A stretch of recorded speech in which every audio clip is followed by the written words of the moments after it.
What's down, fam? It's your boy Slim Salt 504. Make sure y'all subscribe to Hooded Jube. You heard me? Let's go.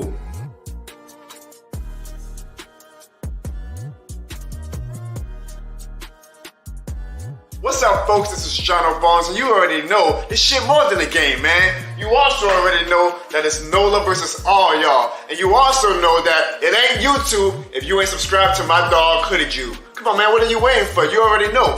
It's still Who Dat.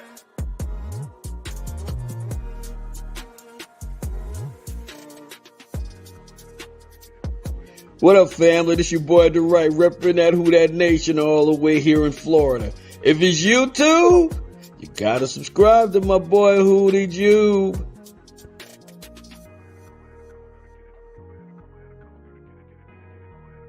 What's up, world? It's your boy Carlos Clayton. I'm the host of Uneducated Sports Talk. Subscribe to the big homie Hoodie Jube for everything New Orleans Saints. Who dat?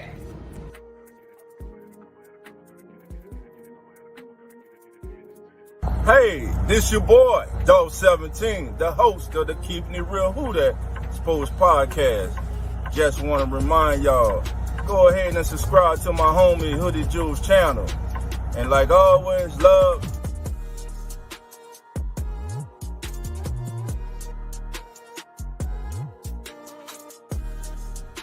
What's good, guys? My name is Zach. And I'm Nonfiction, and we are Real Fan Sports. And you need to stop what you're doing right now. Hit that subscribe button and subscribe to your boy, Hoodie Jube. Hoodie Jube. Yeah. What's good, YouTube? It's your boy Hoodie Jube, and we back with another live podcast. And just letting everybody know that today's topic, man, we're gonna be covering the recap of the Saints versus the Chargers preseason games. We got highlights, we got videos of interviews and stuff like that. We got our ups, we got our downs. So guess what? Stay tuned. Let's get it. Let's get into this live podcast. You can't see us. Saints going to the Super Bowl, talking black and gold. Cameron Jordan on the field, about to take a QB soul. Ever Kamara break a tackle, so you know he bold. Mike Thomas catching everything, so you know he cold. He talking Byron Matthew, he talking Marcus May. We in the backfield, we gon' make them pay. Them boys hitting hard, they need an X-ray. Yeah. We talking black and gold. We talking black and gold. We talking black and gold. We talking black and gold. We talking black and gold. We talking black and gold. We talking black and gold. Straight to the Super Bowl. Your time is up. Our time is now. Say Hoodie, you can't see us. Our time is now. Hoodie Jube in the building. We shining now. We shining. You can't see us. Our time is now. You heard me? Your time is up. Our time is now. You can't see us. Our time is now. Say Hoodie, Hoodie Jube in the building. We shining. Here he is, Hoodie Jube.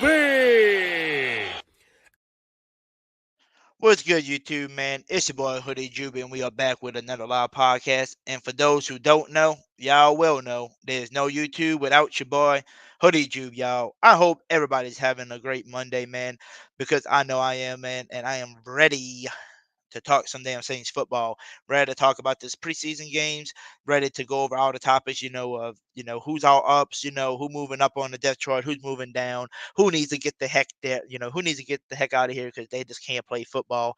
Because shoot, some of the stuff I was seeing yesterday, I think I can play football, and I would take the minimum of the minimum, $100K a year. I would take that in a heartbeat.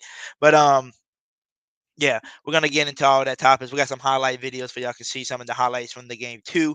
But guess what? Your boy ain't doing this alone tonight. He's got a special co-host of the show tonight. And everybody should know this man because he is one of the hosts of the Real Fan Sports. Y'all know who it is. My man, Zach. Yeah. Woo! What's good, Hoodie? What's up, man? How you doing tonight? Oh, doing good, brother. Doing good. I mean, coming off another victory. I know it's preseason, but I'll tell you what, a W tastes good. Definitely, I can sniff a Super Bowl. I can smell it. I can smell us cooking it up. I can smell us cooking that Super Bowl up. But goodness. But let me know, man. What you think? Of the preseason game yesterday. I know we had a lot of people that moving up the chart. Everybody's getting better and better. And then you got people that look like while you've been on the football field, right?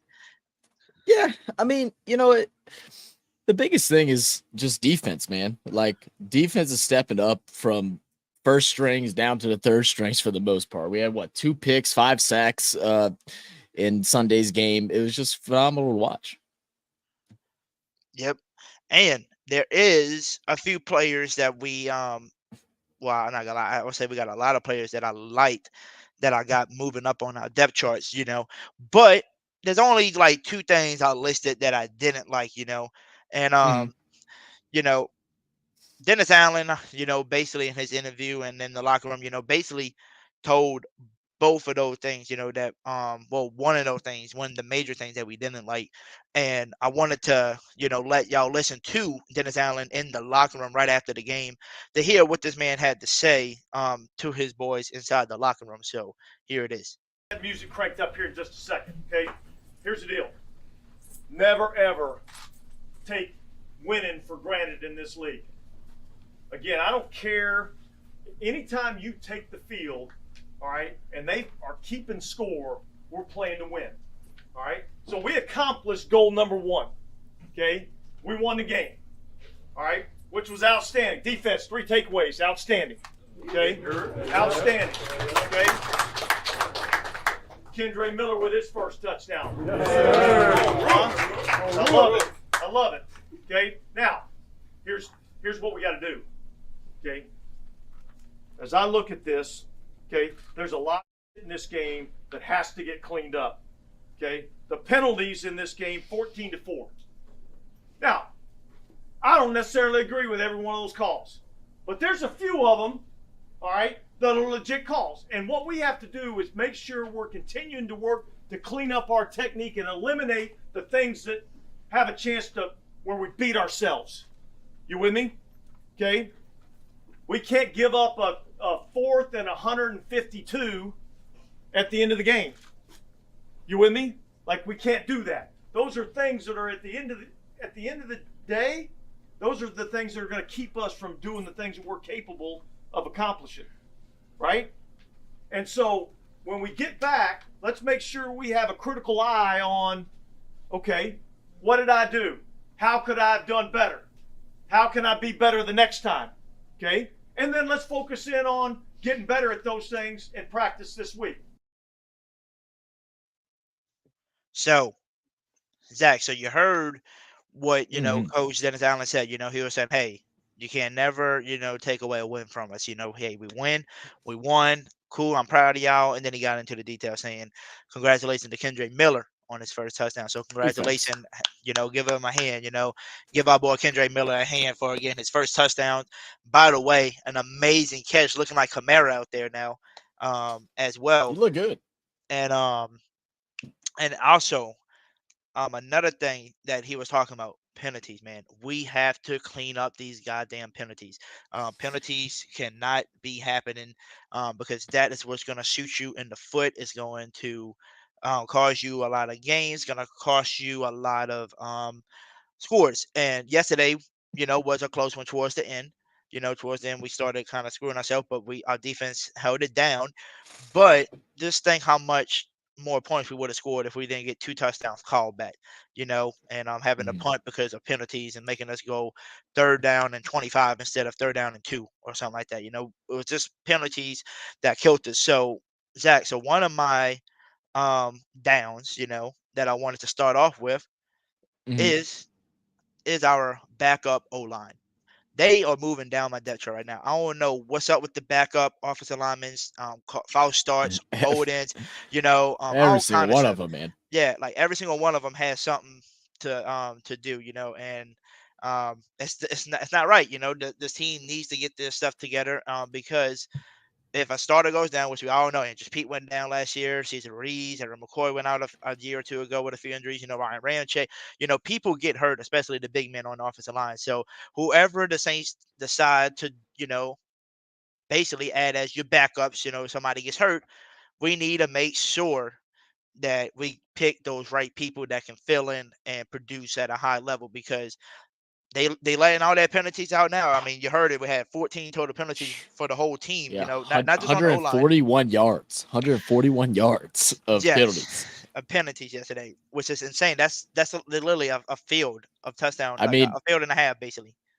it's almost triple the amount of penalties that the Chargers had. Chargers had 5, and it's what's that? Four times, almost 5 times as many uh yards as well. Yeah, So it's not that we're just having little small penalties, that aren't having like huge effects. It's big time ones. It's ones that are stopping us from scoring touchdowns. It's ones that's killing momentum, killing drives, putting ourselves in bad situations. It's something we did a lot last year, and it's something that we don't want to see coming in this year. The only positive or somewhat positive thing about it is that DA is actually like showing emotion and being mad. Like, I mean, he was locked into this preseason game. I saw someone on Twitter was saying how he thinks DA is going to have a big change this year from how he runs his team, because even Sean Payton didn't give a damn about preseason. DA is not looking for excuses from anybody. Doesn't matter where you stand in the depth of this team. He wants you to be locked in, engaged, and minimize those mistakes. I mean, he was yelling at a dude in the fourth quarter, going at his neck. Like he's not ready to play this kind of stuff, because at the end of the day, we won it, but it's sloppy. Those things won't happen in the regular seasons. Teams are going to take advantage of that like crazy. definitely. They're gonna take a lot of advantage of those, penalties. They're gonna, you know, let's say if it's second down and 1, you get your first down. Here's a penalty by holding. That's an extra 10 yards they don't have to worry about, instead of just 1 yard, which is easy, with especially a guy like a Kendrick Miller and a Jamal Williams who's willing to put their head down and get those first downs for you. You need to make sure you're not causing these dumb, penalties that are causing it, because yesterday in these preseason games, man, Shaq Davis, bro, had his first touchdown called back because of a stupid penalty. Mm-hmm. Like it's just there was 2 different touchdowns that got called back because of penalties, and the Saints need to make sure that y'all deal with these penalties this week. And I want to see less. I want to see only 3 to 5 penalties, like the Chargers did for this next game, this preseason game, to show us that y'all are working on it. Now, look, we all know, like Dennis Allen said in the video too, he doesn't agree on some of these damn penalties that happen, but there are some that was clearly you can see, and he agree with them. We know the Mm-hmm. NFL is going to try to screw us with these stupid penalties because we're the Saints and that's what they do. But there are ones that you see that are clearly there, and they got some you wonder, like, why are they even calling this, right? But most of them Yeah. were seeable. Most of them you seen, and we can see why they called it, and I understand why most of them. So we got to prepare ourselves to not shoot ourselves in the foot, because it is going to be hard to play against the refs and to play against your own self, and then have to play against Yeah. the team you're playing against. That's 3 different people you're playing against instead of just playing a one-on-one. It's a 3v1 now. So we need to fix Right. those things and Well, move and on. the thing is too is like DA says, the refs, some of them, he didn't fully agree with. He thinks they could have got slipped by, but right once you start accumulating a couple of those in a row, the refs start looking for it more and more often. Like the more penalties that or flags that you get thrown your way, the more that the referees are going to pay attention to what's going on. They're having conversations with their line, with the defensive line, both sides of the ball, and they're going to start picking up on those things quick. So even though some of them might have been ticky tacky, it doesn't mean that they weren't there. It's just that we're playing sloppy in those type of situations, and they will add up. Definitely. And before we move on to the next one, because the downhill was basically that old line. That's what really ticked me off the Yeah. most. Um, but another thing, because I see my boy Goose Sports in the chat. He said, "Yeah, I was pissed about that 4th and 30. Yeah, the 4th and 25, 4th and 30, whatever it was. Man, everybody was literally. You had 4 or 5 people surrounding that one guy, but nobody made an effort to even jump and try to attack it. They all just watched it to see who was going to go for it. Just go for it, man. You let that one receiver go up and get it. And but luckily our defense came back and sacked them 3 more times in a row. And that's gonna be another guy we're gonna be talking about. But we're gonna do all the negatives first, get the negatives out the way, and then we're gonna look at the positive, look at some of the highlights, and listen to some Yeah. of the players talk. Now let's get this last guy that kind of ticked me off last night. Now um everybody should know because Jerry even put it in the chat, man. Lucas Crew, man, we drew to you like 8 times last night, brother, and Yeah. you only Three caught for eight. 3 of them. And yes, you are in the highlight video. You caught one over this dude, and it was amazing. at the beginning of the game, and the next thing you know, you just had Butterfingers the rest of the game. Like, bro, like if we passing Yeah. it to you 8 times, you need to be catching it if you're trying to make this roster. But guess what? You're just moving down. Like Jimmy Graham don't even have to move up the chart anymore. If you wanted to, like if I was keeping my tight ends right now after watching this game, I would be literally starting Jawan Johnson, Foster Moreau, Jimmy Graham, and Taysom Hill. That would be my 4 tight ends that I would want on my roster. Lucas Crew, I wouldn't mind keeping you and developing you, but you're gonna be on the practice squad again because you showed me that when we call your number and we're gonna go to you 8 different times, you can only come down with 3 of them because you got Butterfingers. I mean, dude, like when he made that first catch early on in the game, I was like, dang. I was like, all right. I said, so this is the Lucas Kroll that everybody was talking about last year. I was like, this is the type of highlights that we could possibly expect from this kid. And then, like, it just went away. It all disappeared. Like you said, just dropping balls. As a guy that's trying to fight for a spot on the team and having a good opportunity, unfortunately for Jimmy Graham, but with the issues with Jimmy Graham that happened, the day leading up to the game, like this was your opportunity. You were going to get a lot of reps in and you were going to get a lot of work, and you had a chance to try and get yourself on that list because tight ends are already a little bit, we don't keep a whole bunch of them because you have Taysom Hill that kind of floats in that spot too every now and then. So you have to really make a emphasis to be a star at that position to stay on the roster. Definitely. And just to kind of cover, like I know I said the last guy was Lucas Kruger. I mean, there's other people that are just like, small names that I just don't care about. These were Mhm. just more of the bigger stuff. Your backup O line, your other tight end that everybody is popular and high on is Lucas Cruz. I had to put him in. And the last one I just want to mention, it didn't really tick me off, but it does kind of bother me because I did hear other YouTubers say it. Like, my boy TJ Jones. Like I said, I love his content. I love how he called out the thing. Like he said, he loves Jameis as a quarterback, but some of the plays and some of the holding on to the ball too long, his decision making wasn't that good, which, like I said, I agree with everybody on that part. But the part I don't like, is that we got to understand too. We can be hard on him because he's a starting quarterback. We know he can be a starting Mhm. quarterback in this league. He's been here for like 8, 9 years, so he's a veteran. He knows what he's doing, man. He should know better, by now, which we understand. Yeah. But guess what? This is preseason. This man's just trying to probably make highlight reels before he can get back to a starting quarterback next year, to be honest with you. He's playing with backup O lines who can't even block and, causing penalties. But the thing that we I don't mean, look at, and then you got to realize this too, everybody talked about the bad, right? I don't think none of us really talked about the good. Like, did anybody see some of these dimes that Jameis was like literally putting the ball right on the spot, like the KJ Miller one, the sack? They was like, he's mhm. got a lot of good plays, but we all overlooked it because of some small plays, holding the ball a little bit too long and stuff like that. But I mean, what's your thoughts on Jameis' performance yesterday? 'Cause I didn't think it was that bad because, and this is the only reason why I'm gonna ask you this: does it really bother people that much that hey, he holds on to the ball too long? Because people get mad about that. But guess what people used to be mad about? Oh, goddamn, he turned the ball over. But guess what? He looked to live another down, and that's what he did. He didn't draw no picks again. But people get I mad because he feel held on to like the ball too long. with Jameis is that you can, and it's not like series to series. It feels like almost play to play. You can see when he has confidence and when he doesn't. And when he doesn't have confidence is when you see a lot of those flaws come out. I think a lot of it's him, kind of hearing footsteps before they get there. Obviously, that pressure that they had on him was bad. They were able to get to him quickly, but when Jameis throws a good ball, his confidence shoots up. And you could tell, like, whenever he made that shot to Kendrick Miller, like he stepped into it. It was a beautiful throw. It's exactly what he wanted. It looked great. And then you see some other ones where you're just kind of questioning it's, why'd you put it there? Why'd you didn't go here? So there's a lot of things with Jameis where, you say, we see a lot of we talked about all the bad things, but not a lot of people are mentioning the good.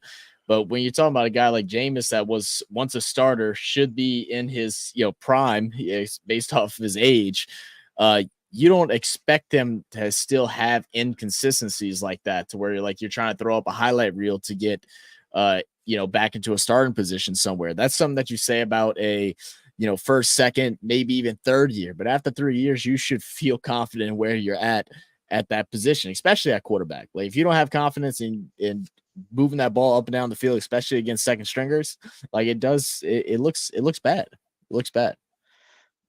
Yeah, I agree with you on some things. Like the only thing that I think is tough to judge a guy like him too is that like, oh well, he's holding on to the ball too long. okay, well, what if people wasn't getting open? This ain't no Chris Olave's, Michael Thomas, and Rasheed Hito was here. These are people that are trying to make a roster. Some of them might not be getting open. Like you're not on the field, in his shoes, looking and seeing what he's seeing, Yeah, because you but got to worry about everything. You got to worry about the pressure yeah, coming around. You got to watch out where your boy's gonna get open because you might go to your first read, who needs to be your first one. He's not open. You're moving to your next, one. You're going to your second and third, but here's number one finally got open. But there's the defensive line. They're pressing you because you've seen a lot. I don't know if anybody hmm noticed it. You notice the good about Jameis, how he kept like dodging everybody with his little workout that he does. How he kind of moves back and forth with his bodies and like swims through the people. hmm He was doing that a lot yesterday to get away from stuff. But at some point, it looked like nobody was really open, and the offensive line, started letting people through, and that's when he got like sacked. I think he got sacked twice yesterday, yeah. for a total of 2 And times. So I think yeah, and I can understand that too. If not having people open, but I mean, the best ability that a quarterback can have is being able to throw players open, and that could just be like chemistry thing with the second string wide receiver core. Especially with some of them being pretty new, and then some guys just kind of bouncing on and off the practice squad and stuff like that. He might not have that chemistry to know exactly where he wants to put the ball with, but I mean, he's been working with the second string throughout all training camp, OTAs, and all that stuff. Like he should have some type of chemistry with him where he can throw them open. I'm not saying it's going to happen every single time, and he is worried about throwing interceptions because he's trying to get rid of that narrative around him. But at the end of the day, you still got to play complete football. I mean, Jameis. What was the score at halftime? We were only up by 3 at halftime. Like you'd like to say Jameis would have been able to keep it up a little bit higher than that, at least definitely, get 2 touchdowns in. I mean, a touchdown and 2 field goals. You got to score when you get in the red zone.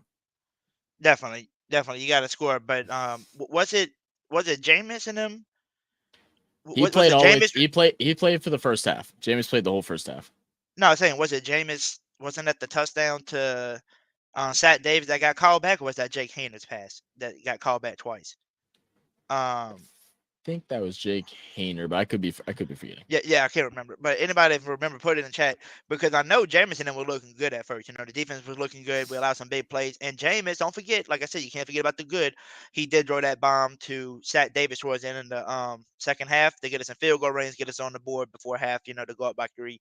And then Mm-hmm. Jake Hayner, by the way, that's another guy we're gonna talk about, but he's not the bad. That was our 3 bads: the O line, Yeah. Lucas Crew, and Jameis. Like I said, Jameis was bad, but he's not gonna move down my depth chart. He's still Yeah, good. I'm with you with that too. I don't think he like moves down. You just expect a little bit more out of him. It was not like he had a horrible game. It's just like you're a little disappointed. You expect a little more out of him. Yeah, you expect a little bit more because he's a starting quarterback and stuff like that. But like I tell people, it's like Mahomes, right? Let's say Mahomes played in that game and he played with a shitty O line that's coming after him every day and then play from a defensive line, and you're playing with no weapons that you normally used to starting with, so you don't Mm-hmm. have all the best of the chemistry with these people because you're not playing with them. Just imagine if Yeah. Mahomes looked like that in yesterday. People would have been like, "Oh, it's okay. He was playing with shitty ass players." Because it's Jameis, people are trying to go tough on him, Right. be like, "Oh, he needs to be better." But you know what I'm saying? If Mahomes would have did it, "Oh, he's good. Mahomes will be fine."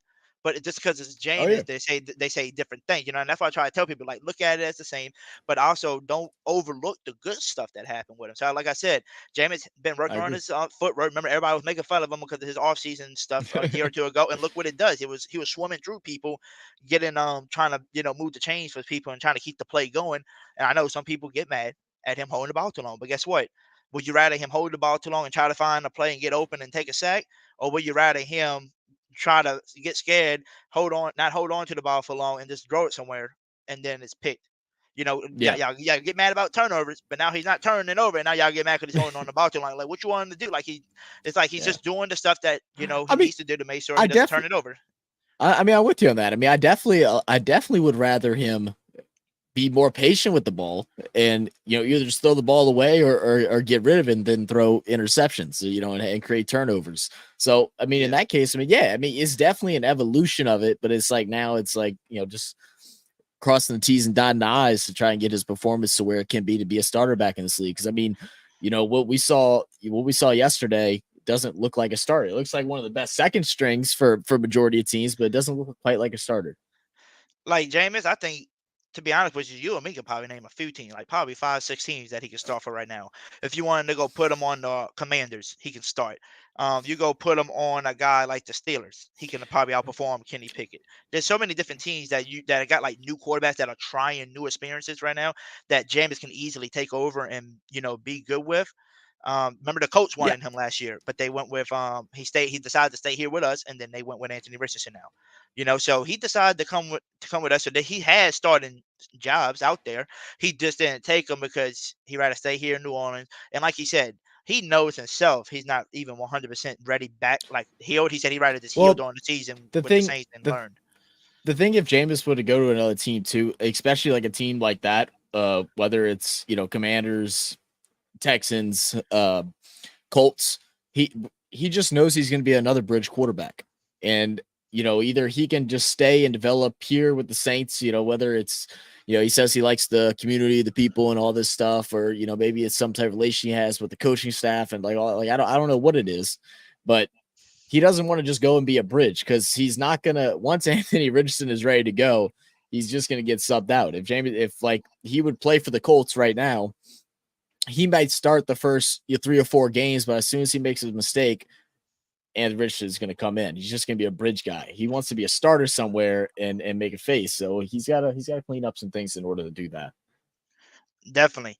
But guess what? Now, everybody, we're gonna move on to the people that we are moving Yeah, on up. And by the the way, good stuff. we have a lot over here. Okay, we got a lot of people that we say we're gonna move up. We might have missed some people, but I was naming some of the big names, some of the big people I seen just making plays yesterday, and people that I just see moving on up. This depth chart for us. Now, number one, I'm gonna go with. Everybody's gonna love this guy. Everybody knows who he is, because he's making a name for himself. We all were predicting him to probably make at least the practice squad.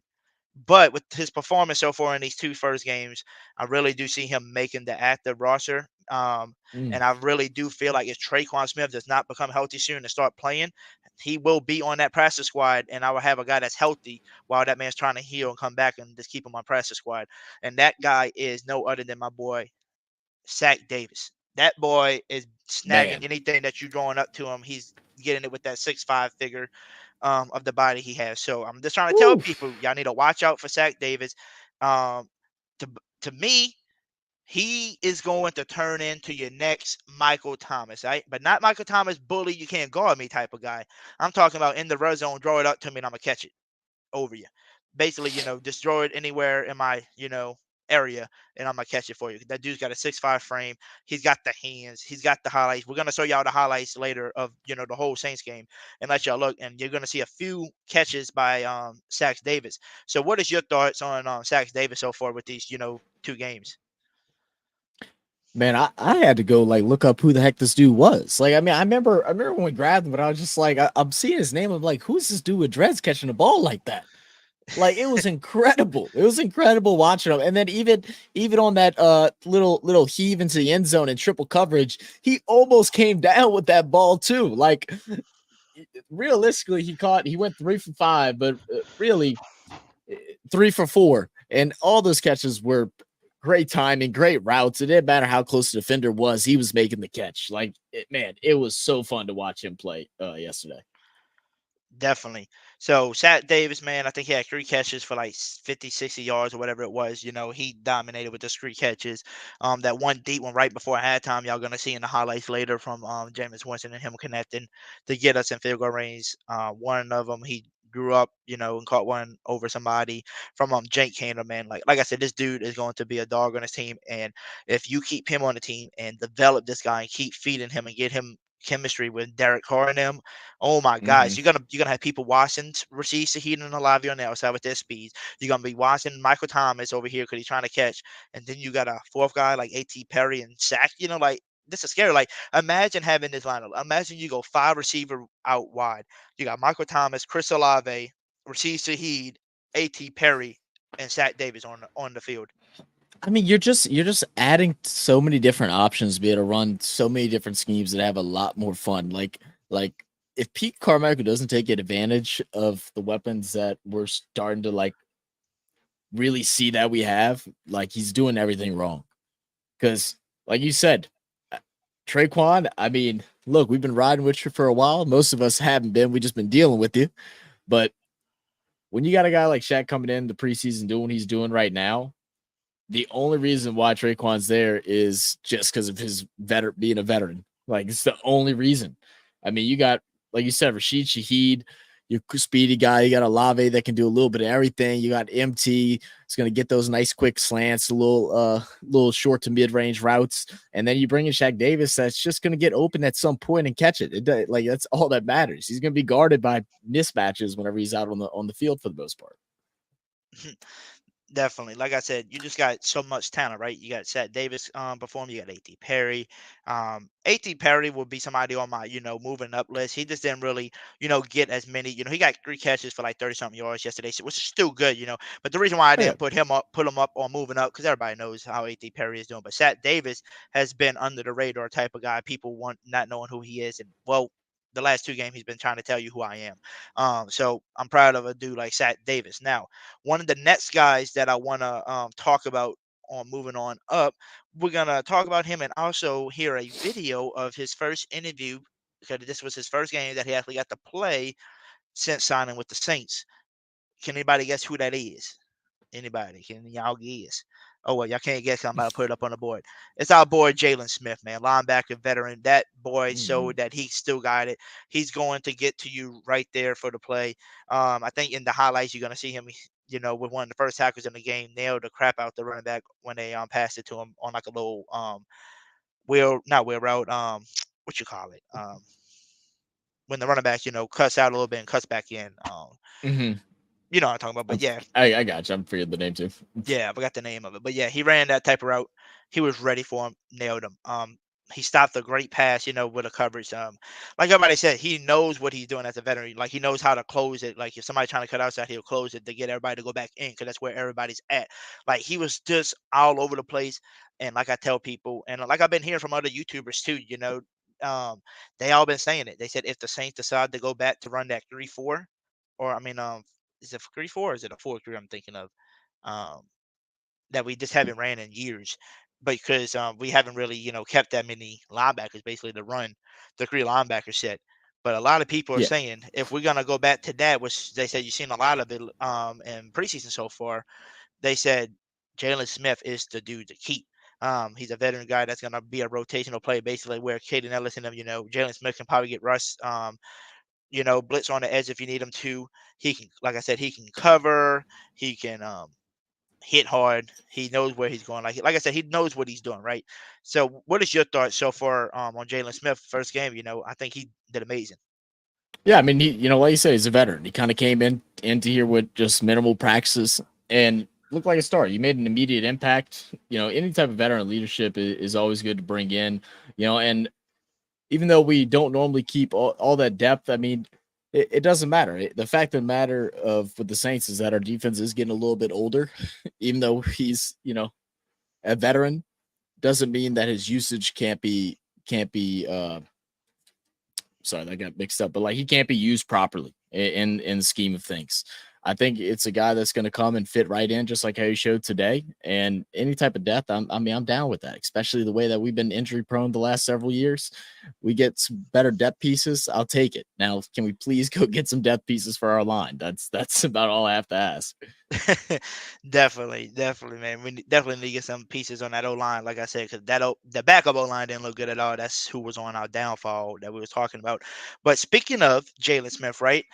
I want y'all to hear his interview real quick of what he had to say of, being interviewed by Miss Erin Summers in the locker room about playing his first game as a Saint, and how does he feel playing with this team and this defense so far.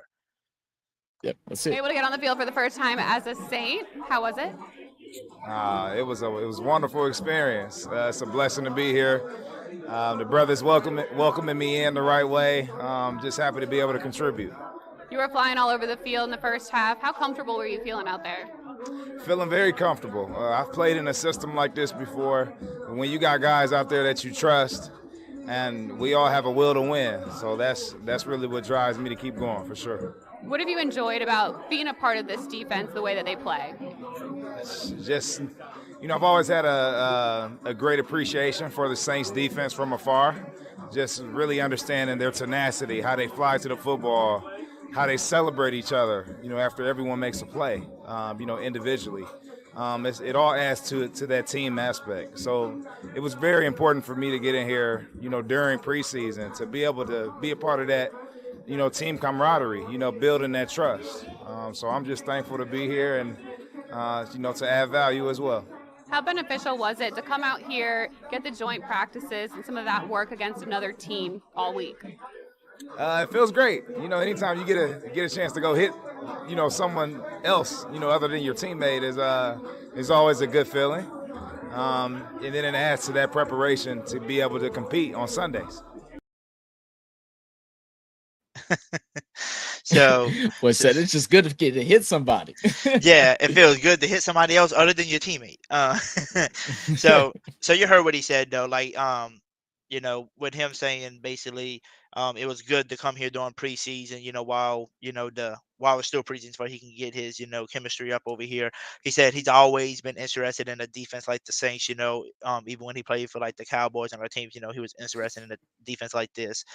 He said he loves how the team literally on every damn play, once you make a good stop or something, like every individual is like out there chanting you, like have his back, and he just loves it, here. And like he said, he's familiar with a type of defense like this because, like he said, he used to be in one, which I think the defense he's talking about was the Cowboys, was kind of like a similar defense that Dennis Allen's. Yeah.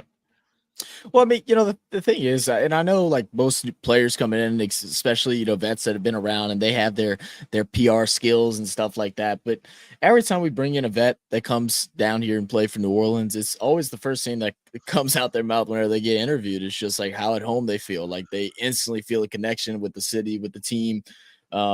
And that's always been, I feel like, has been our biggest strength is that type of camaraderie that we bring, especially on our defense. Them boys play for each other and they play hard. And when, one person gets a big hit, everybody's excited, ready to make the next hit. So Jalen Smith, I'm calling it now. He's making the roster. Okay. He's making it. He's a veteran. He shows what he can do. And he did that with some backups. Wait till he gets on the field with DeMario and Pete Warner. That's going to be even more scarier. That's going to be better chemistry together because it's going to be veterans with a veteran, instead of veterans playing with rookies. So that was one guy. Another guy that that I like that had it up. Now, another guy that had an up that I really like is somebody that we drafted this year, and that is no other than our running back, our third string, Kendre Miller. Kendre Miller, man, is moving on up. Now, look, you can go look at his stats. You can say, well, he carried the ball 10 times for only 23 yards, and he had he had 3 catches for like 36 yards. Yeah, but he also had a rushing touchdown. Don't forget, he had a rushing touchdown. It ain't like he needed to run for 50, 60 yards to impress us, because why? Every other run that he was given, that he was getting 1 or 2 yards, was the 1 or 2 yards he needed to get the first. He was moving them chains for you. He had that wheel route catch from Jameis. So it was a diving catch, for it, and he held on to it, looking like Kamara out there. So he was showing you stuff that, like, hey, I can be that Kamara. If you need to draw it to me in an HB wheel route, I got you. If you need me to pick up that 1 or 2 yards, I can do that too for you. If you need me to run up straight up the middle to get in that end zone, I can do that too. He basically showed me that he's basically, once you get the ball to Miller more and you watch him how he's trying to pick up that 1 or 2 yards to give you that first down, he's trying to run the HB real route. We got to see some other routes from him, if you put him in the slot, see how that goes. If he can perform like that, he's going to he reminds me literally a mix of AK and Jamal Williams. Jamal Williams is that guy that's just going to pound it down your throat for 1 or 2 or 3 yards that he needs. And sometimes if he runs up the middle, you better watch out. He might can break loose and get into the end zone. He did lead the league last year, right, with 17 touchdowns. I think Kendre Miller can be a mixture of both, because he ain't scared to put his head down and get you the 1 or 2 yards when you need the first. He ain't scared to run up the middle. He showed you he can get a touchdown. And then he also catching HB wheel routes now too. Like, this dude can be really scary to have. And the scary part is this dude is your third string. And then, matter of fact, you got a guy named Darrell Williams that came back to New Orleans. That's your 4th string. Like, dude, this running back room is insane.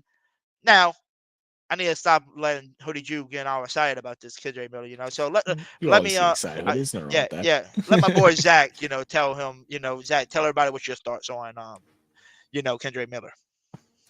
Yeah, dude. I mean, Yeah, 10 carries for 23 yards ain't a whole lot, but again, working with backup O-line throughout the majority of that. So that does play a big part in, him finding a hole and for holes opening up for him. But I just like that we were able to see him get out on the pass a couple times, do it a couple different routes. The great catch that he had for the 27-yard reception that was, a little diving forward thrown by Jameis. It was a great catch. He had defender right on his back. Kind of hard to track the ball. Was able to come underneath it, make up a big one, and then able to punch it in for a touchdown as well.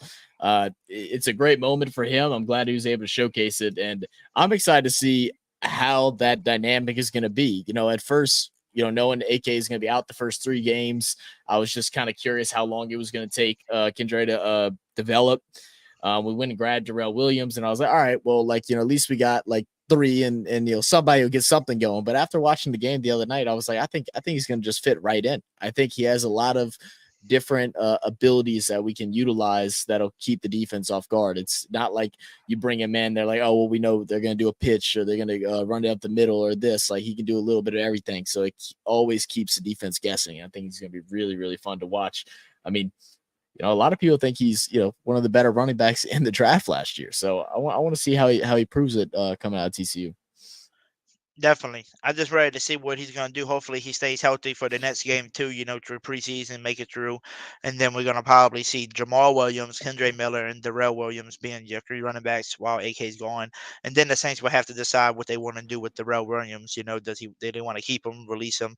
But if I was the Saints, I would try to keep Darrell Williams because, like I said, he is a receiving back. In one of my videos, I talked about he is a receiving back. He's like an AK basically. If you need him to run out the backfield and catch, so he'll be somebody I will keep. Especially from New Orleans. Louisiana native from LSU. You might as well keep him. He's probably gonna play hard for a team. In a city that he grew up watching, right? So that's some stuff we're gonna have to think about. But congrats to Kendre Miller, man. You're moving on up the depth chart with us. You're showing us that you're here, and congrats to your first touchdown in the league, man, as a New Orleans Saints. Now, next person that we have moving up on this list is wide receiver / special team kick returner. Y'all should know who it is. Lynn Bowden Jr., man.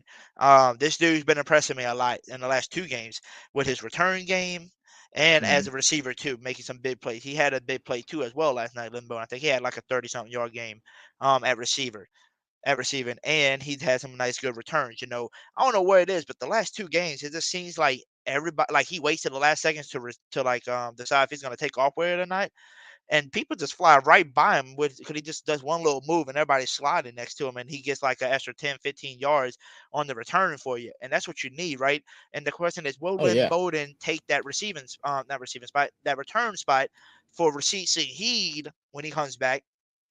He can play his receiver spot, his third row. You don't want him to play third receiver and have to return just like Deontay Harris. What was his problem? He played receiver and kick return. He got hurt too much trying to do both. You want to keep him in one. So I think Lynn Bowden Jr. is a guy that's moving up on my chart, and I can see him maybe possibly making the roster to be your return guy while you keep Rashid Shaheed healthy as your number 3 receiver. But what you think, Zach? What's your thoughts on a guy like Lynn Bowden so far?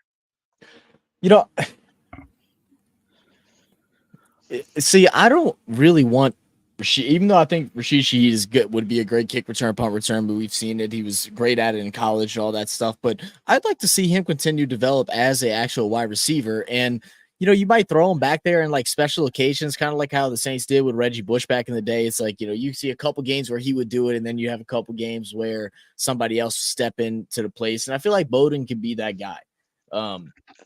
He had, like you said, that one quick hesitation move really grabs people off guard. I mean, most time your gunners are flying down full speed. One small hesitation just to get past you, you lose that first defender. You're normally going to get at least 10 yards on the gain after a return. He does that really well. He's patient with it, and I think it's all great characteristics to have. He's not the super fast, speedy guy like Rashid, but he still does his thing. And I mean, he had two kick returns for 41 yards, and then the punt return he had for a 13 was his longest.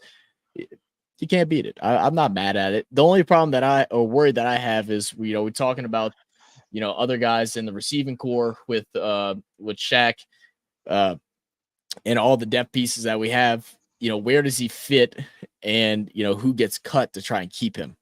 That's where I think the problems come in. Yeah, because a lot of people are still talking about it. Traquan Smith season loading. Will he stay healthy enough? Like, or will you? Like some people are thinking, what if we just trade Traquan Smith to the Denver Broncos? Someone paying would take him for something. And then there Well, you go. He's off the roster, and you got some other receivers you can put in. But he's good at blocking, so I think he's not gonna. I think he's gonna make the team because the Saints are gonna make a stupid decision like that. But the Saints are really smart. You probably don't want to keep Traquan just because of his injury. He can't stay healthy, and the only thing you really see him doing really good is blocking. You can find another receiver that's willing to block yeah, for you. it's multiple things at this point. It's not just being worried about his catching ability and stuff like that. Now the injuries are adding up. Now his age is adding up. And all these different factors. When you have these young wide receivers coming in, it just feels like it's time to let him go. Definitely. To me, I think he's. I think Yeah, we're I'm both right on the there with same you. page. Yeah. So I don't know who's gonna make it, but Len Bowden, you're moving up on the chart, bro. Receiving and return man. You're doing really good. Shout out to you. Now, another person that a lot of people are going to be shocked when I put this up here because yes, he actually had a good game. The last 2 games, he actually been showing some first round talent potential. Yeah, y'all know who he is, right? Y'all know what I'm talking about? Finally, I said finally showing first round potential. Yeah, y'all should know who it is, man. Come on now. It's our boy Peyton Turner, man. Peyton Turner, man, forced fumble Finally, with the sack, finally. forced a fumble. This man's put in pressure. So congrats to Peyton Turner, man. You're finally looking healthy. You're finally looking like a first round pick, and that's what Dennis Allen's gonna say. I'm gonna let y'all listen to him again. Dennis Allen later on when we listen to his interview, you're gonna hear a part of him saying, because somebody asked him about Peyton Turner, he said, "Yeah, he's actually looking like the guy where we draft him at. You get it, first round pick. He's looking like a first rounder, out there pushing people around, looking like a bully, forcing a fumble, getting that sack on the quarterback. So Peyton Turner, man, we're proud of you. Please don't disappoint us. Please don't turn into Davenport by week 1 where you're gonna get hurt and you're out for the season. Please don't do that. Stay healthy. Please Oh, don't show us even put that that in the you're air. not you're gonna be a first round pick waste. Please don't show us that, my man. And just stay healthy. And guess what? You'll have an opportunity to take that edge spot right across from Cam. So Zach, man, what you think of Peyton Turner so far in preseason with these last 2 games? I mean, thank God he finally got a sack. Because I was saying the whole in the first preseason game, and it was whenever he came in and he was playing against the backups, I was like, I need him to make pressure constantly. Like I need to see him be the number one pick that we believe he could be. Finally, against the Chargers, we got to see it. He had a lot of great pressures, had the sack fumble. Um, Finally, I mean, that's really sums it up. I'm just glad he finally woke up and decided to put the pads on and go to work today. And also shout out Brees being able to pick up that fumble recovery as well. Definitely. And you heard what you said, right? Breesy, fumble recovery. That's who the next man that's moving on up. Brian Breesy, man. Last 2 games, been putting pressure, stopping the runs, getting in the backfield for tackles for loss. Like I said, putting pressure on the quarterback. He seen that fumble that was caused by Peyton Turner. He jumped right on it, only man by the football because of his, basically his visions of seeing where the ball was. And he hopped right on it, protected it, and we got the ball right there. So Brian Breesy, man, you're looking like a first rounder. I can see you definitely getting some starter, reps soon. And I'm just super excited to, see a guy that we drafted in the first round actually producing in his first season. It's hard to find a first rounder that's producing. Yeah. I think the last time we drafted somebody in the first round that really produced for us was a guy like Marshawn Lattimore and them in 17. And after that, it's just kind of like what the heck Mhm. happened since Lattimore got drafted in the first. So, what's your thoughts on Breesy so far in his first 2 preseason games? I mean, he's moving up. He's doing his thing. Still learning, getting used to the pace of the NFL, the strength of the NFL. On top of that, but there's been a lot of good things with him. I mean, there's not many bad things I could say about our defense as a whole right now. I'm really excited to see in the regular season where we're playing starters for a full game and see, just endurance, stamina wise, how they all pan out. But like right now, it looks amazing. It looks like we could throw just about anyone in there and be competent against any team. I mean, it's just constant stops. We're stopping the run a lot better. Third and shorts, we're handling them. I have no complaints. Definitely, I have no complaints. Like Breesy so far, and guess what? Speaking of Mr. Breesy, let's hear what he had to say when he got interviewed about recovering his first fumble in the NFL. With the first fumble recovery of the season, what was that moment like, and how were you able to get after the ball? Getting a lot of grief for it that I didn't pick it up and score, but I didn't know who was around me, so it was really exciting though. Turnovers are a big part of the game and can help the team win a lot. So we had 3 of them tonight, so it was a good turning point for us. Turnovers has been something that the team's been really focusing on during practices. How are you guys able to translate into these games? I mean, I just think practicing like you play, you practice stuff over and over again. It's just going to show up in the game. So I think we've done a really good job of that in training camp, and everyone's done a good job bringing it to the game. So got a lot of good reps out there today. How comfortable are you feeling with the line? Yeah, I mean, definitely getting more comfortable. It takes time, but just every week, just keep working and getting after it, and hopefully, by the first game we'll be fully ready to go. So, how much further do you feel like you have to get to that point? Close, but definitely always more to give. So, just keep working at it. Who are some of the guys that you've really been enjoying playing with out there? I mean, I think the whole D-line, everybody's been really, really good. Just to, even just go out and practice every day with. Everyone brings a super positive just vibe out there to practice, and everyone works super hard. So it's a really good group. The defense was able to set the tone today. I know you guys want to never allow a single point, but how were you able to really kind of dominate your side of the ball? Yeah, I mean, like I said, I think practice just plays a huge part in that. Just going out and working every single day how we do, and then it just shows up in the game. So, thank you. Yep. You heard it, man. You heard it from my boy, Brian Breesy, man. And I see what she tried to do, Aaron. I see what you tried to do. You try to trip my boy into asking who is his favorite person working with, man. And he fooled you back with the right answer. And he says every single body on that D-line, man. It's just fun. He said they all bring positive vibes. So, yeah, Aaron, I see what you were trying to do to my boy. But glad we got Breesy, man. Love his energy on the field and love his his attitude and stuff. And I don't know if anybody's seen it, just go check it out on the New Orleans Saints YouTube channel. He recently was in a video where they in the ice room and they asking certain questions and stuff, and Breesy got a good personality as well, kind of funny and stuff as well that we just don't know about.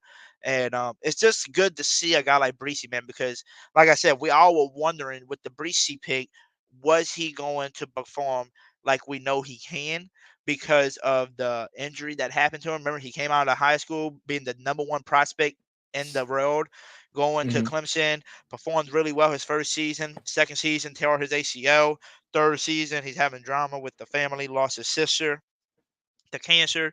So there was so much that was going into play, and the question was he going to be able to stay healthy and and be back to himself after losing his sister? And you heard what he said when he got drafted, man.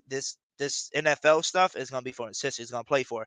And when people play for their loved ones, especially loved ones that they lost, man, they play super hard. And I think we're going to get the best Breesy. We're going to get the high school Breesy coming out of him. And like I said, just to see him having a good, positive attitude, and good, look like he's in good spirit.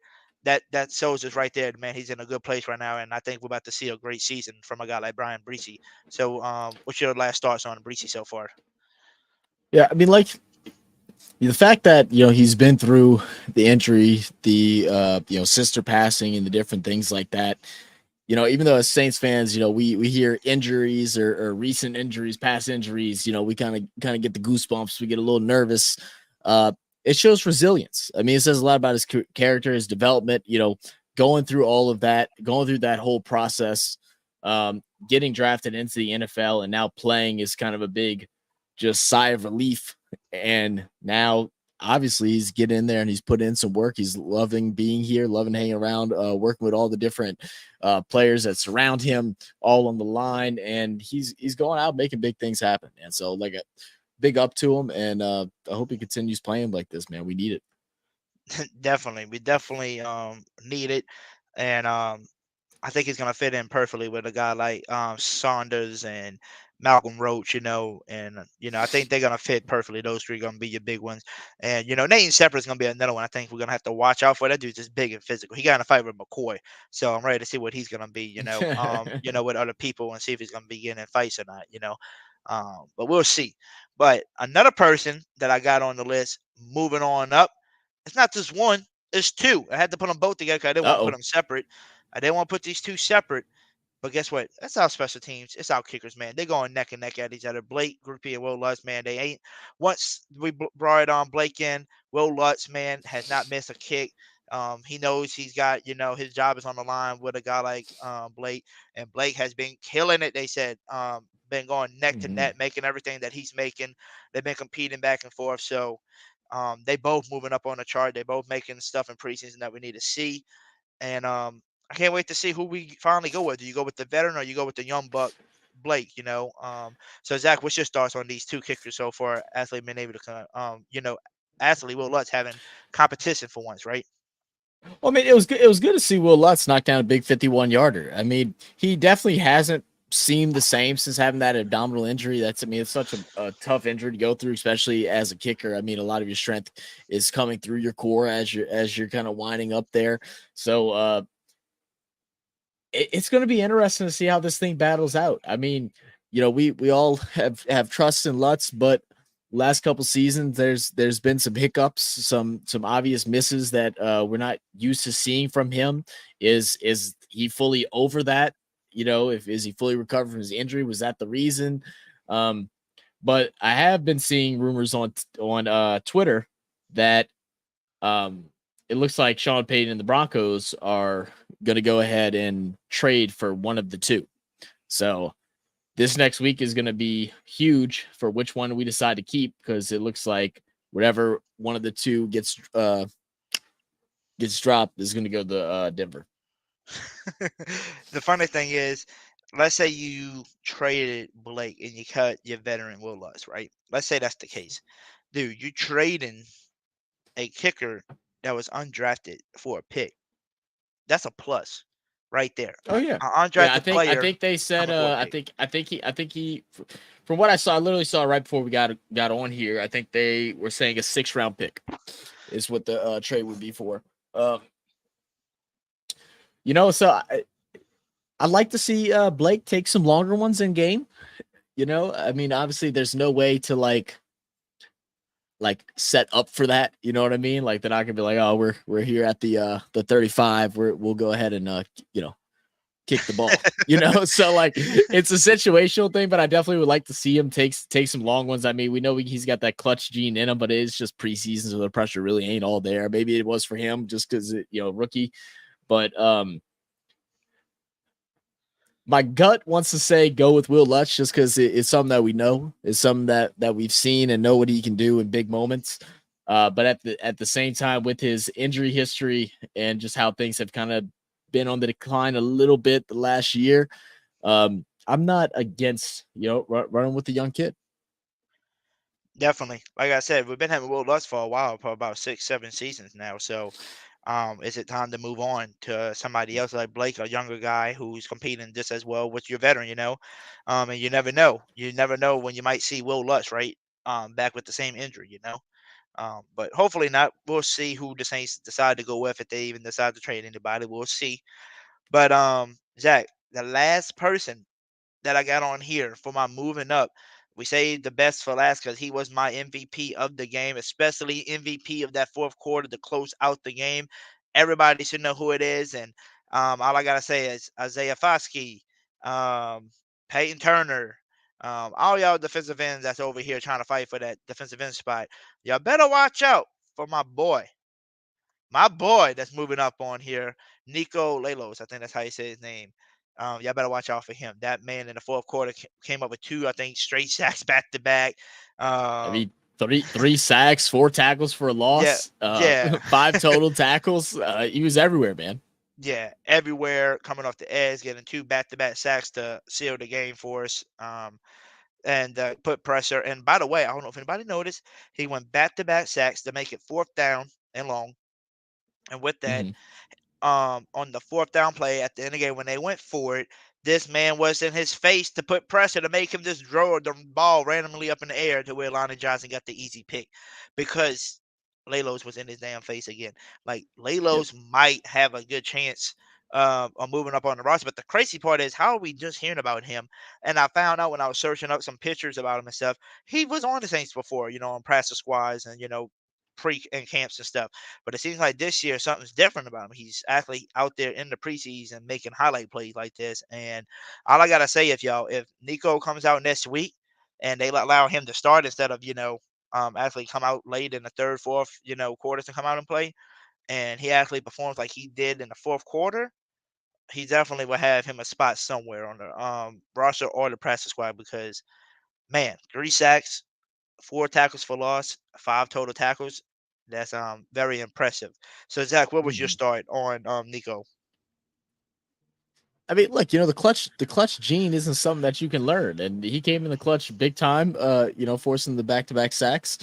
Come out there fighting for a position. This defense has so much depth, man. I can't talk about it enough. Every player out there, you can't cut them short on what they're accomplishing and how they're playing for the most part. And Lelos is definitely no exception to that. I mean, 3 sacks is insane. Definitely. And let me ask you this. So with all these players, basically, with their moving on up, um the moving on up thing. Who is your, I guess, favorite person so far through these 2 preseason games? Like if I had to pick a favorite guy to watch, especially with the last 2, I know first game I was in love with A.T. Perry. But I also seen a few good catches by Sat Davis, right? And then the second game, Sat Davis kind of took over. So like Sat Davis right now would probably be my favorite preseason guy so far that I would love to see make the roster. Now, Zach, you can tell me who's your favorite, and also everybody in the chat, comment in the chat and let me know. Or if you're watching it after we went live, put in the comments who do y'all have as your favorite preseason guy that you think should make the roster. So Zach, I'm gonna go to you, man. Who's your favorite? I mean, not to pick the same person as you, but man, Shaq Davis, like what I'm telling you, as soon as I watched a couple of those catches, I went straight to my computer and started looking things up about this kid, man. Like it was just that impressive where it was hard to ignore. But another person I was really excited to watch was in the second half was Jake Haener. I mean, he looked good. I liked how he kind of scrambled out, extended a couple plays a few times. He's, pointing in the direction, moving his wide receivers with his hands. He looks like a dude that's been doing it for a while, and he's brand new, coming out of a smaller college, but coming out of Fresno State where Derek Carr played as well. Getting to work underneath Carr. We know Carr is not a like Aaron Rodgers type quarterback. He actually will take time out to help develop him, and you can just see from the first game to yesterday, he looked like he was in control. He looked like he was in full control. Definitely. I'm not gonna lie, I do like the Jake Haener. It looks like Miss Dana put oh no, my bad. That's an old comment. Oh, okay. Anybody in the chat want to put who's their favorite preseason guy that y'all would love to see move up the chart and make it on that 53 man roster? I haven't seen one person put a comment yet on who their favorite so far, but y'all let me know down there and let me know. Now, we're gonna listen to next. We're gonna put up here Dennis Allen and hear what he had to say about the press conference after the game, about the game, the penalties, the win, stuff like that. Certain players he got asked about. So let's listen to what he has to say real quick, and we'll see. After this, we'll discuss about what he said and all that, and then after that, we'll watch the highlights for everybody can see some of the highlight plays from the games, just in case you might have missed it. Perfect.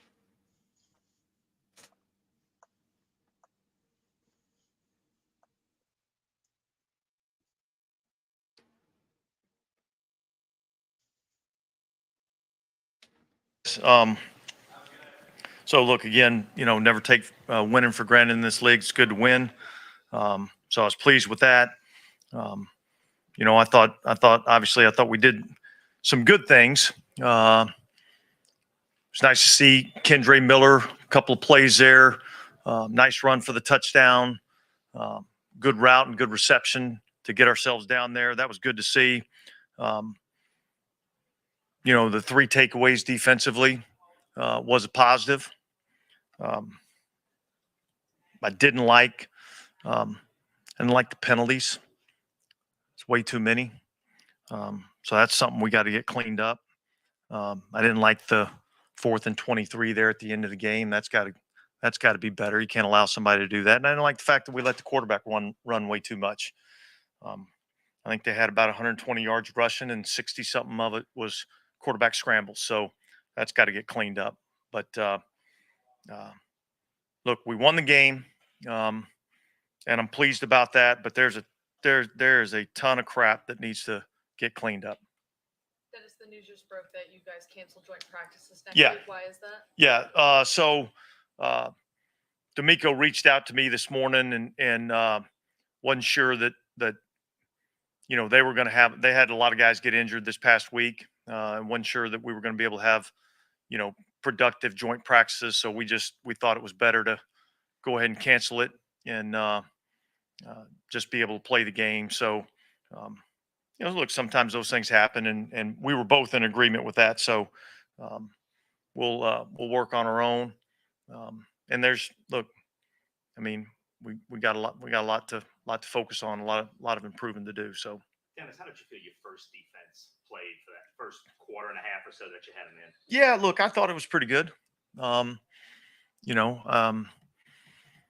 I guess they kind of had one drive where they kind of were able to kind of move the ball just a little bit. But I thought overall, it was, pretty solid performance by that group.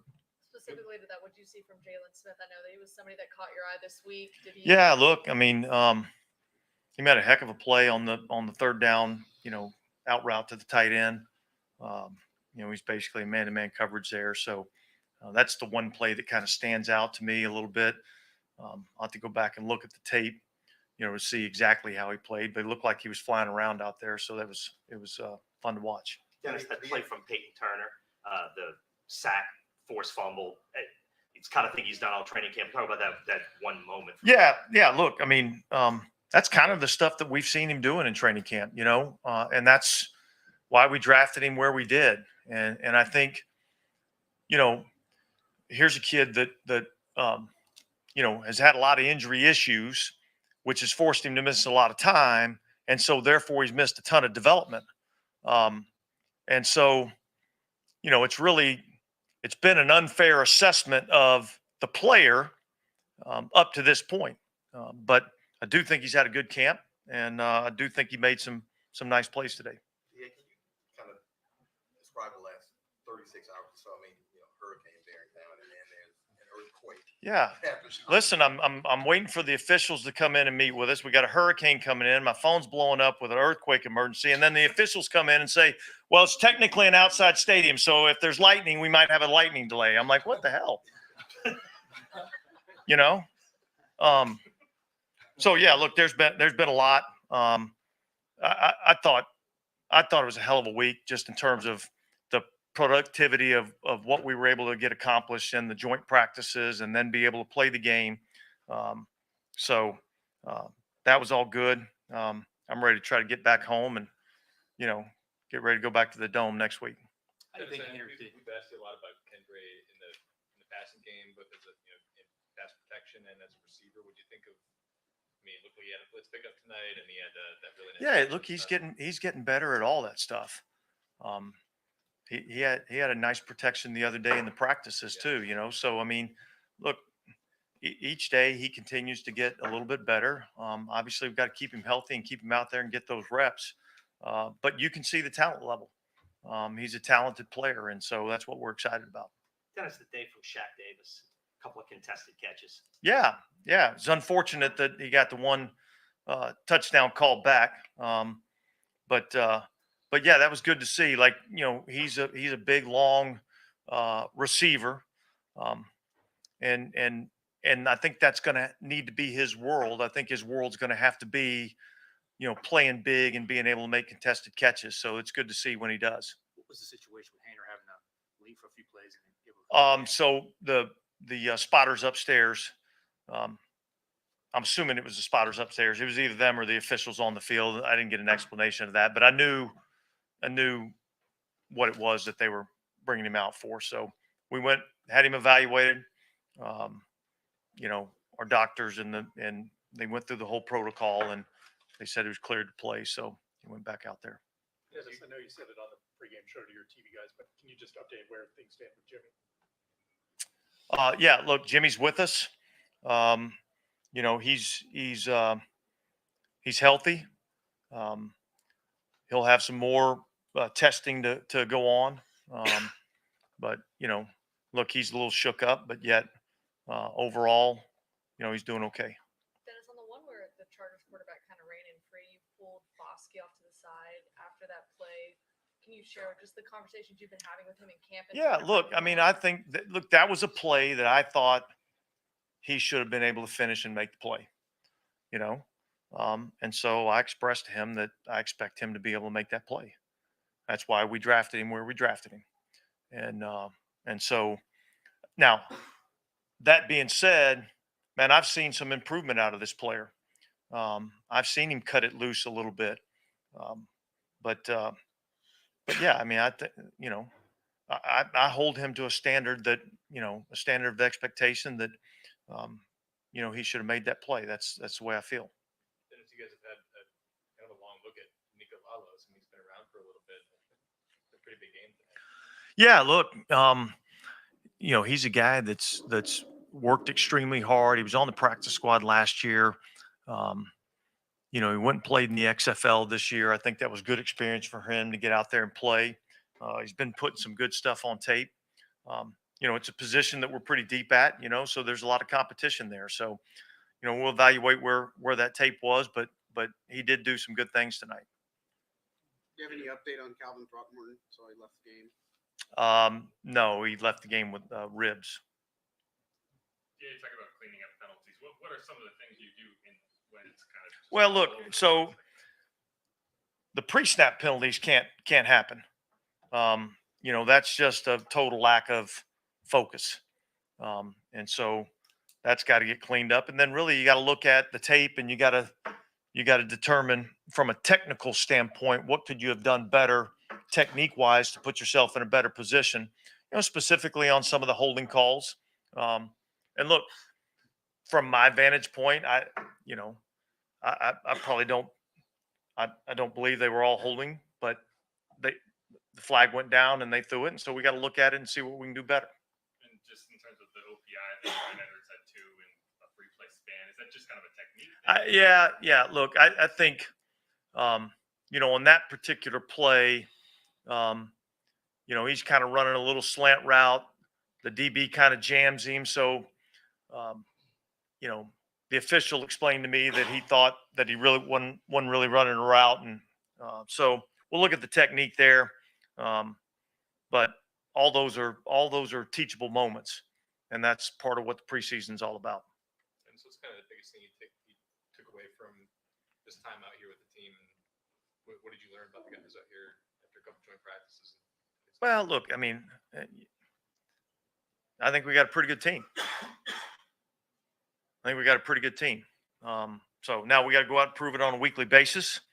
I like the way this team's coming together. I like the way they're working. I like the way they're coming together as a team. It's been fun to watch. All good? Okay, thanks.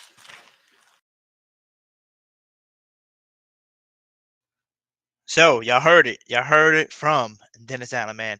They got to work on these stupid penalties. We got to work on them. We got to, like he said, he's seen some of them that he don't think should have been called holding, but he said they gonna go back and look at it to see.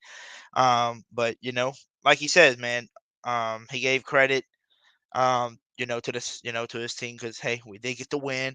We had some good plays, you know, especially defensive plays. You know, we already talked about some ups and down players. You know, one of the ups guy was Nico, showing a lot of great defense in the fourth quarter for you. Like I said, Dennis Allen, we got to see improvement in the last preseason game to show us that you went over penalties, you know, talks and if it goes from like 13 to 6 or 7, then we know they worked on it because they cut it at least in half, right? 14 to Mm. 7 would be good. At least cut them in half instead of doing double than what you did. So what did you catch, from his interview? What were some things that kind of caught your attention when he, You he know, talked? the biggest thing is that I'm tired of the broken record of, we've got to figure out how to stop the quarterback from getting loose and breaking out on the run. I mean, the running backs, we held them to just 50 yards. Uh, shoot, actually, yeah, just over 50 yards between the three running backs that played.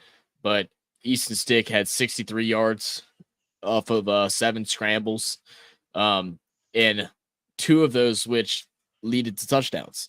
In the league that we play today, that's something that can't be just that's just not part of our defense. Like we'll just get beat by that every now and then because quarterbacks are coming out of college being more and more mobile every single season. Even your more veterans quarterbacks are trying to learn how to be more mobile because that is the trend that the NFL is moving towards. So I'm tired of hearing him say, "Oh, we got to figure out how to fix it." Like, you are this defense, you're the head coach, you were a defense coordinator. This is supposed to be your niche. This is what you're supposed to be good at. We need you to start implementing something to fix this because, we play against teams, like Jalen Hurts, and some other guys. We're going to struggle, and those are teams that are going to be looking at making runs for Super Bowls. So we got to be able to fix that. For sure, for sure. And I think a lot of people were saying if you run like the 3 linebackers again, 4 defensive linemen, I think a lot of people are saying that could help out with some of the run games, especially that you got an extra linebacker out there, basically watching the quarterback for you. So, I mean, we'll see, what he runs, see what he can do to stop it. But, I mean, we did add some athletic people like Saunders, man. He was running after the quarterback the other night and made him force him to throw a stupid pass towards the end zone. Great, Mhm. great defensive play by him because he might be 300 and something pounds, but that boy is quick with it. You went and got a guy like Isaiah Foskey, who's more of a out guy that's got the speed to it. So we finally got some speed on the outside and on the inside. That we finally got the speed that we might need. So we just got to see how everything goes. We got to stop the runs, because that's something that we did terrible in last year. But we were number 2 passing defense last year, so that's a good thing to hear. So if we can continue the number 2 passing defense and work on our run defense and bring that back into the top 5, top 10, man, Derek Carr, you're going to the Super Bowl easily, bro. If we got a top 2 passing defense and a top 5, top 10 running defense, yeah, it's over for him because our offense is going to Yeah. be just great with, Carr in them. So, I Saying like our them as offense doesn't have to be spectacular. I mean, of course we want oh it to no, be. It just has to be above average. It just has to be above average. Our defense is going to help us win a lot of games. Our offense just has to get the job done. And between that and the penalties, if we can reduce those flags and figure out a way to contain mobile quarterbacks, I mean, we have potential to be a top team in the league. I mean, I know we all want to say Super Bowl and stuff like that. I would love to say that too, but thing is, we got to fix these problems because in preseason, we're not going to get exposed with these issues, but in the regular season, we will. So, I'm glad that we have, just a couple of minor things that are really need to be focused on instead of just like a whole lot of them to where you can't pinpoint it. If we can pinpoint these things down by the regular season and inside the regular season, we're gonna be a team to not to mess with. definitely. So now, last but not least, we're gonna watch the highlights of the games real quick. I'm gonna put that on here for everybody to watch it. Once we're done with that, we'll discuss our starts on the highlights and stuff, and then while we get this started, I'm gonna put the link in the chat right now for y'all can start loading up in here for we can see who's trying to join and talk with us tonight. So we're gonna put that in the chat Yes, right sir. now. Make sure y'all hit that link, come and talk it up, let us know y'all thoughts on the game and everything. Don't be afraid to hit that link. And like I said, let me present this for y'all and we can watch the highlights real quick. Let's do it.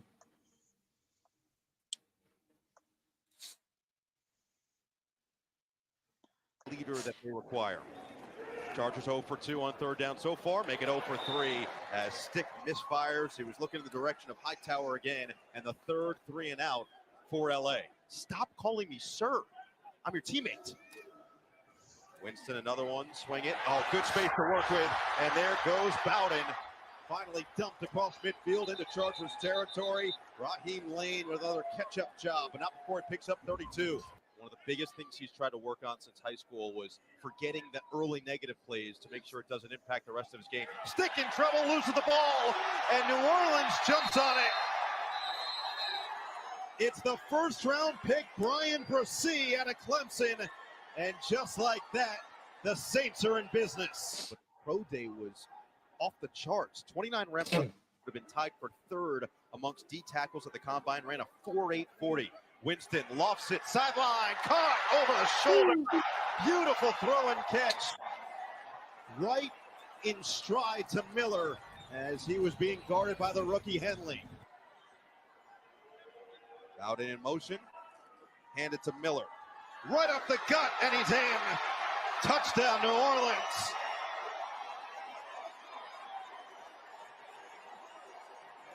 We'll finish it off. Yeah, it's just straight up the middle, too. Double team, and then a huge hole. Isaiah Spiller in the game. He's got the first down handoff. Tried to be patient with it, and will end up losing yardage.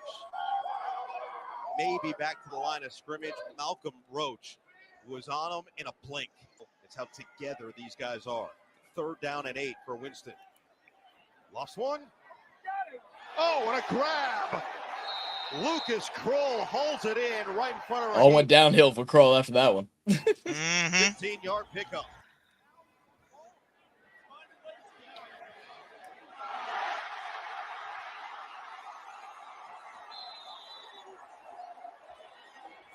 Big time mistake from Easton Stick as he's picked off by Isaac Yedem. It's somewhat of a rock fight in this first half. New Orleans will get the kick in the second half. Winston loading it up. Oh, it's caught! What a play! Man, that throw, whenever I first watched it, scared the piss out of me. 42 yards. Like, Timeout for New Orleans. like you could just put it a little more right, it'd have been perfect. Yeah, you had me breathing hard. Looked to throw on his first play of the game with great protection. Now Hainer flushed out. And Hainer gets rid of it just in time. Oh, wide open. He found his receiver streaking down the sideline. Big game for Kirkland inside the 20. In this third quarter, only played the first half last week in the beatdown on the Rams. Camp Moyer in motion. Play action for Stick. He's got some room to work. Now it closes up, and he goes down at midfield. Hainer's been cool under pressure on third and fourth down. Play clock winding down. Hainer deep drop, uncorks. Oh, another spectacular grab. This time J.P. Holtz. No, make it Shaquan Davis. He really wanted to be here, and we really wanted him here. And, I give credit to his agents who worked really hard from Athletes First, Dave Dunn and Justin Schulman, working with Ed McGuire and Katie Sobin from us. So Justin, if you go back to his days at the University of Oregon, he had 3 different offenses there, and now 3 here. That's 6 in just 4 years with the Chargers. So it all builds, and hopefully it'll all come together now for both the quarterbacks. And having him in the team meeting, not knowing why he was there, right? Addressing the team, giving a really great talk, a really heartfelt talk, and then the surprise at the end. It was really special, and you saw he got emotional.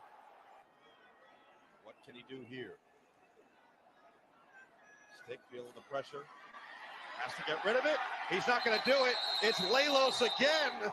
Back-to-back plays made by the second-year pro from Dartmouth. They got it. Stick looking to unload. Now he's looking to run. Oh, he ran into his own man, and he falls. Lelos in pursuit. Chargers have converted their last 2 fourth downs. Here's the game. Stick feeling the pressure. Hit as he throws. Picked off.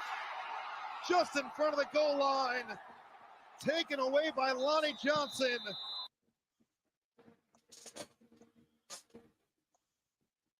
So, Y'all seen it. Y'all seen the highlights, man.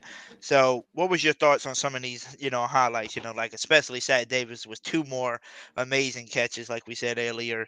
You see Nico getting back there, sacking them all over the damn place, man. I mean, what's I your mean, thoughts? all I can think about is whenever wrong name and they're like, "Oh, my mistake, Shaq Davis." I feel like you're gonna have to get used to saying that name because I feel like he's gonna continue to make big catches like this, man. I really enjoyed watching him play. And then the pressure that we put on the quarterback, especially in that last quarter, was just phenomenal. Laylo's doing some phenomenal things, but also like the pressure that's coming up coming up the middle.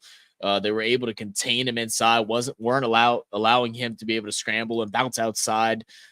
Just kind of kept him in that small pocket that was constantly slowing down on him or closing in on him. Was fun to watch. And another defensive stop to end the game also feels really good. And we had a game winning field goal and then a 2 sacks and then an interception to close it out. It's a great way to finish it. Yes, and one of the highlights we forgot to put in there was the 4th down and 23, and we allowed that first down. Just joking, that's not a highlight play, but for real, like Yeah, Dennis Allen told him little in the low locker lights. room. He told him in the locker room, no, we can't. I think he said we can't allow a 4th and 50 the highlight when it was really 4th and 23, but he was being dramatic to him, basically saying we can't be allowing these big, huge plays like that, man. We can't be doing that, especially towards the end of the game. When you're trying to win. So respect to him and respect to that. By the way, I pinned the link to the top. Don't be afraid to click that. Come chat it up with me and Zach. Come let me know y'all thoughts on this Yes, sir. preseason game. Come let me know if y'all have any certain players that y'all really like that y'all want to see moving up the chart. Making this roster. Like I said, don't be afraid. Click that link and come let me and Zach know. But I guess Zach, while we wait on some people to click on in before we basically bring anybody on and stuff like Is that. there So what are name some people that you're gonna be looking at week 3. Who are you looking at in week 3 besides Sat Davis? Because if he has another good game, then we looking for him to do that.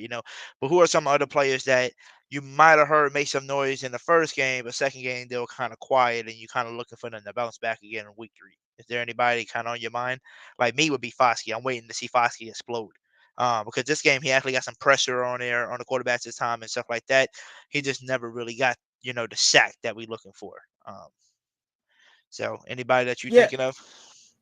yeah, I definitely want to keep a big eye on Bowden. I want to see, what he's able to do in back-to-back games and see if he'll go ahead and take that spot away from Rashid Shaheed as the kick returner. I'd like to see some more out of A.T. Perry again. I know, like you said, a lot of passes were thrown to Shaq. This kind of felt like it was his week, but I want to see A.T. Perry get a couple more looks. He got 5 targets. I'd just like to see him get a couple more of those. And honestly, I'm really excited to watch Jake Hayner play. I truly am. It's been nice having a rookie quarterback come in and not look like a complete dud like we had with the guy from Notre Dame, which I'm so happy. But His name's just kind of slipped out of my head at this point. yeah, I mean, he does look more comfortable. He looks more like, like he kind of looks more like he knows what he's, doing on the field. He doesn't seem as nervous. Like if you watched the first game, the preseason last week, he looked a little nervous at first, when he drew that pick and stuff. He wasn't out there. Mhm. But the thing I like about him, he didn't do what most rookies would do. When you throw that pick, here's another one. Here's another one. And you start getting Yeah, they frustrated. start He didn't collapsing. Yeah. frustrate. Yeah, he didn't collapse. He drove us down the field, got us in the end zone. So that's a good thing to see from him. And just to tell everybody that might not know, Derek Carr did joke with him. He said, "You know who drew an interception in his first preseason game?"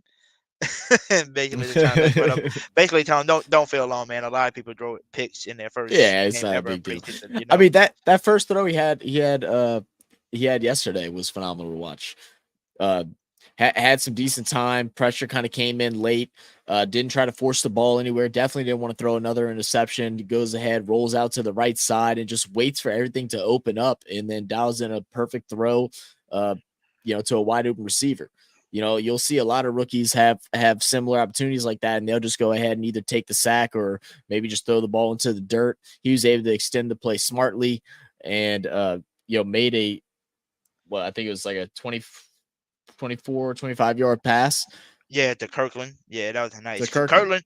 Kirkland's another guy I want to see in game 3. I want to see if he can make a leap like Zach Davis and them been doing. A.T. Perry making some big plays. Bowden made a few good plays. Let's see if Kirkland can do that, because he's a return guy too. I think they got to see and let him return, because he did both too. Plus he's from Louisiana too, from LSU. I would love to see what he can do. By the way, don't forget what you said. First play by Jake Hanna was beautiful. Tried to make something. Guess what I'm gonna say to that? It was a nice play, but he held on to the ball too damn long. He should have been having the ball out of his hands. Just like Jameis, right? He should know better, man. He ain't like the other rookies, bro. No, that's messing. but let me. I just want to mess with everybody about that, because Jake Hanna, You got to. But we do have one person weighing in the back.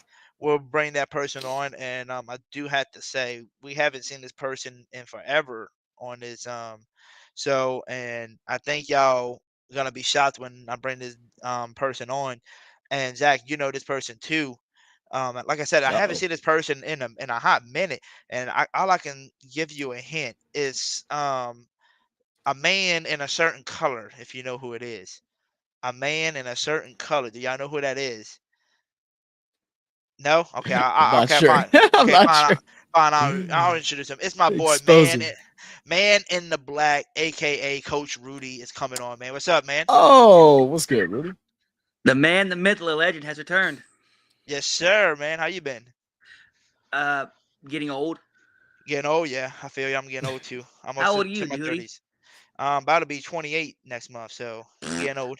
That ain't old. You still a youngin'. You a young buck. Yeah, but I'm reaching that 30. A few more years. I I'll be just in that turned 30. 30.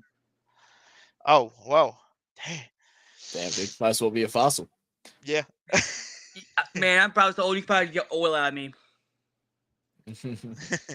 So, you watched the preseason game yesterday? Yes, I did. So tell me your thoughts on that game, man. Any body you like, anybody you didn't like. Let us know. What's your thoughts? Okay. First off, I'm gonna get this elephant out the room. This really just pissed me off to no ends. 16 penalties for almost 200 yards. Mm-hmm. 16. It's a lot. No. I thought that was just a warm up.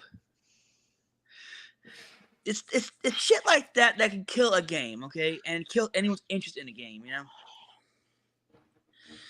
But look, Des Allen needs to do better to clean it up. But I will say this: I'm happy that he's attacking and like states it right there. But he needs to show results, not just words, okay? But some of them isn't just the line's fault. Granted they had 8 of them, but I think 2 or 3 of them, 3 or 4 of them came from Brian Edwards.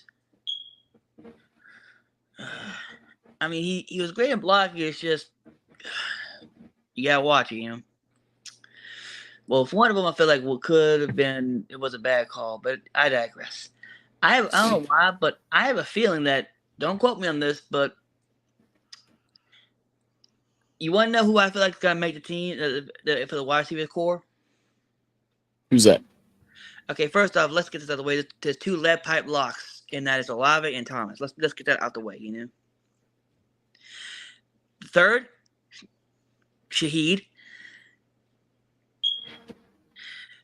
Behind him, A.T. Perry. That's 4. And 5 and 6, I'm going to say Shaq Davis and Franklin.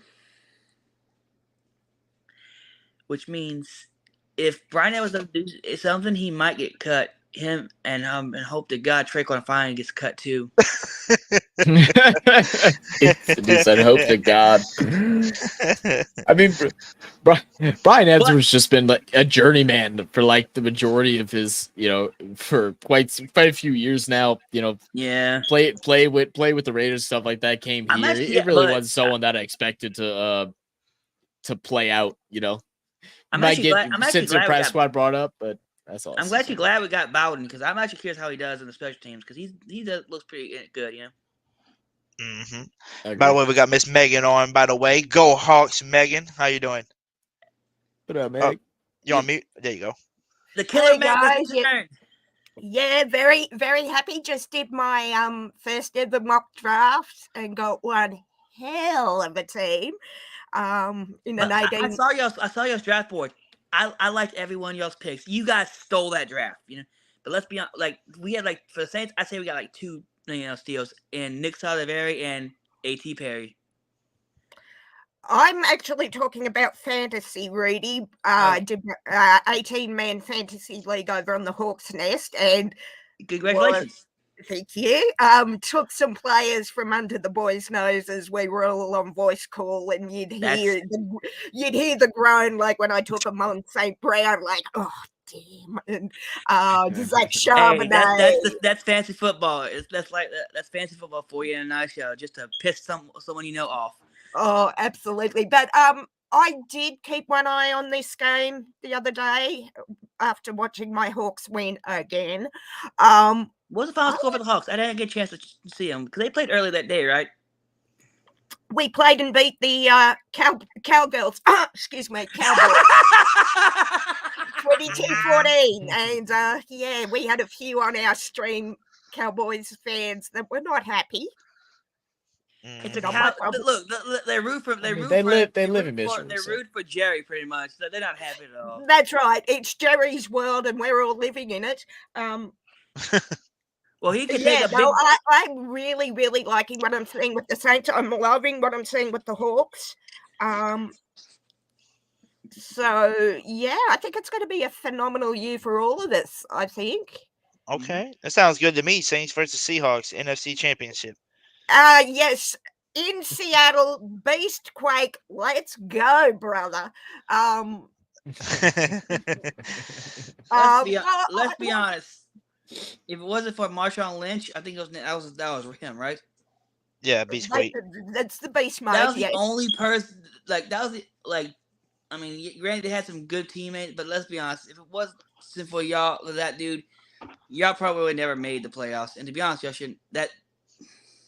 You sure about that defense?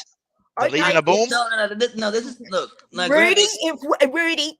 If we weren't making the playoffs that year, you sure as hell were not. And I'm saying just for that year, there was 7-9. There was a 7-9 year. So I'm noted how they got in.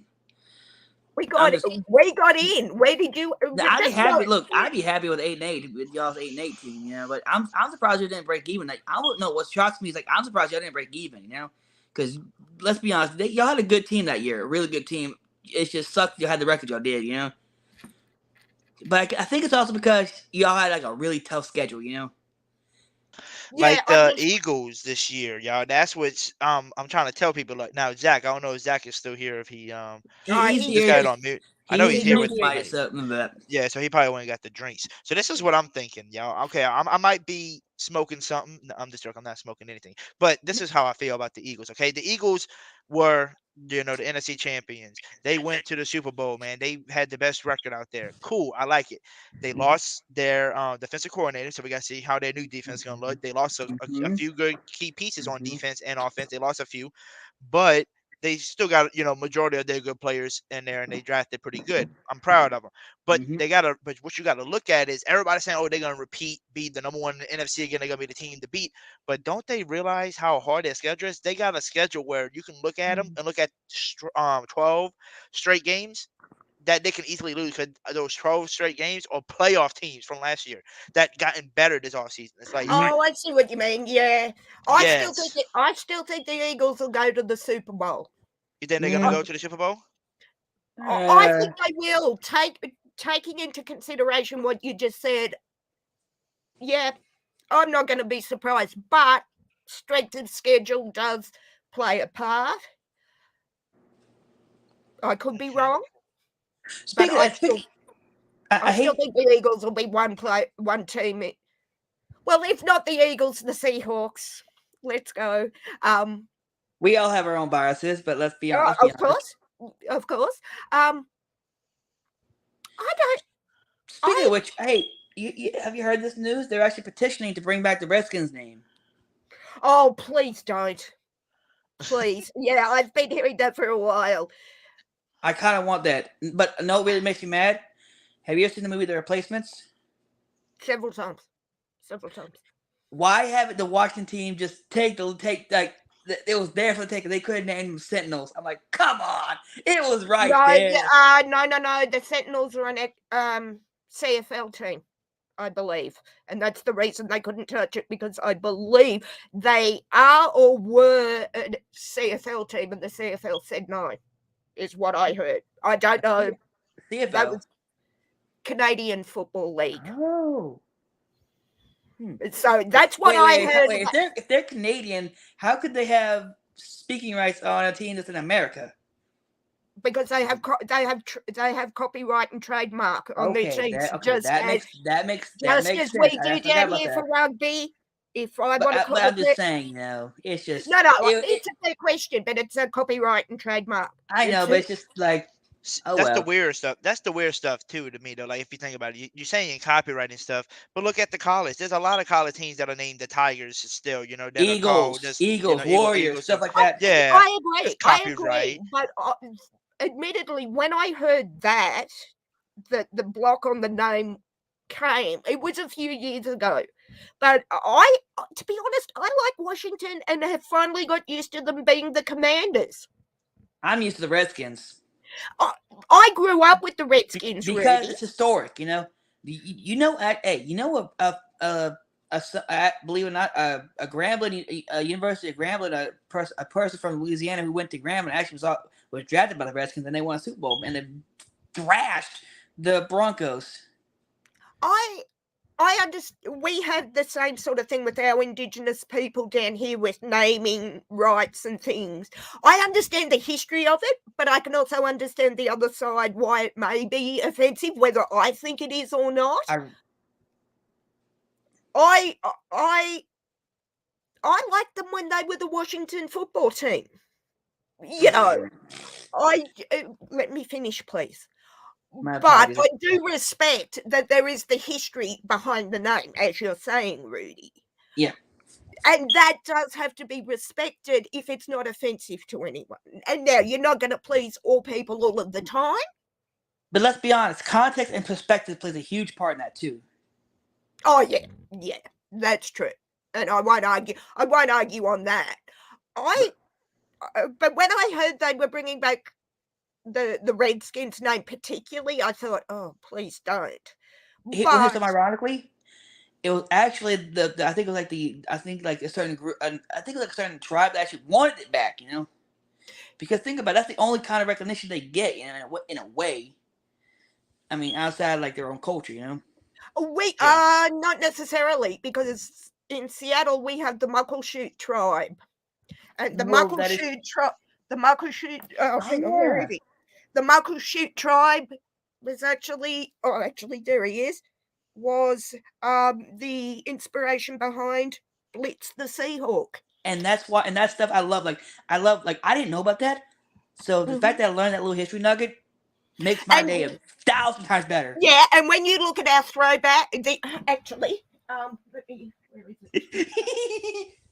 when you look at that, that's our throwback this year.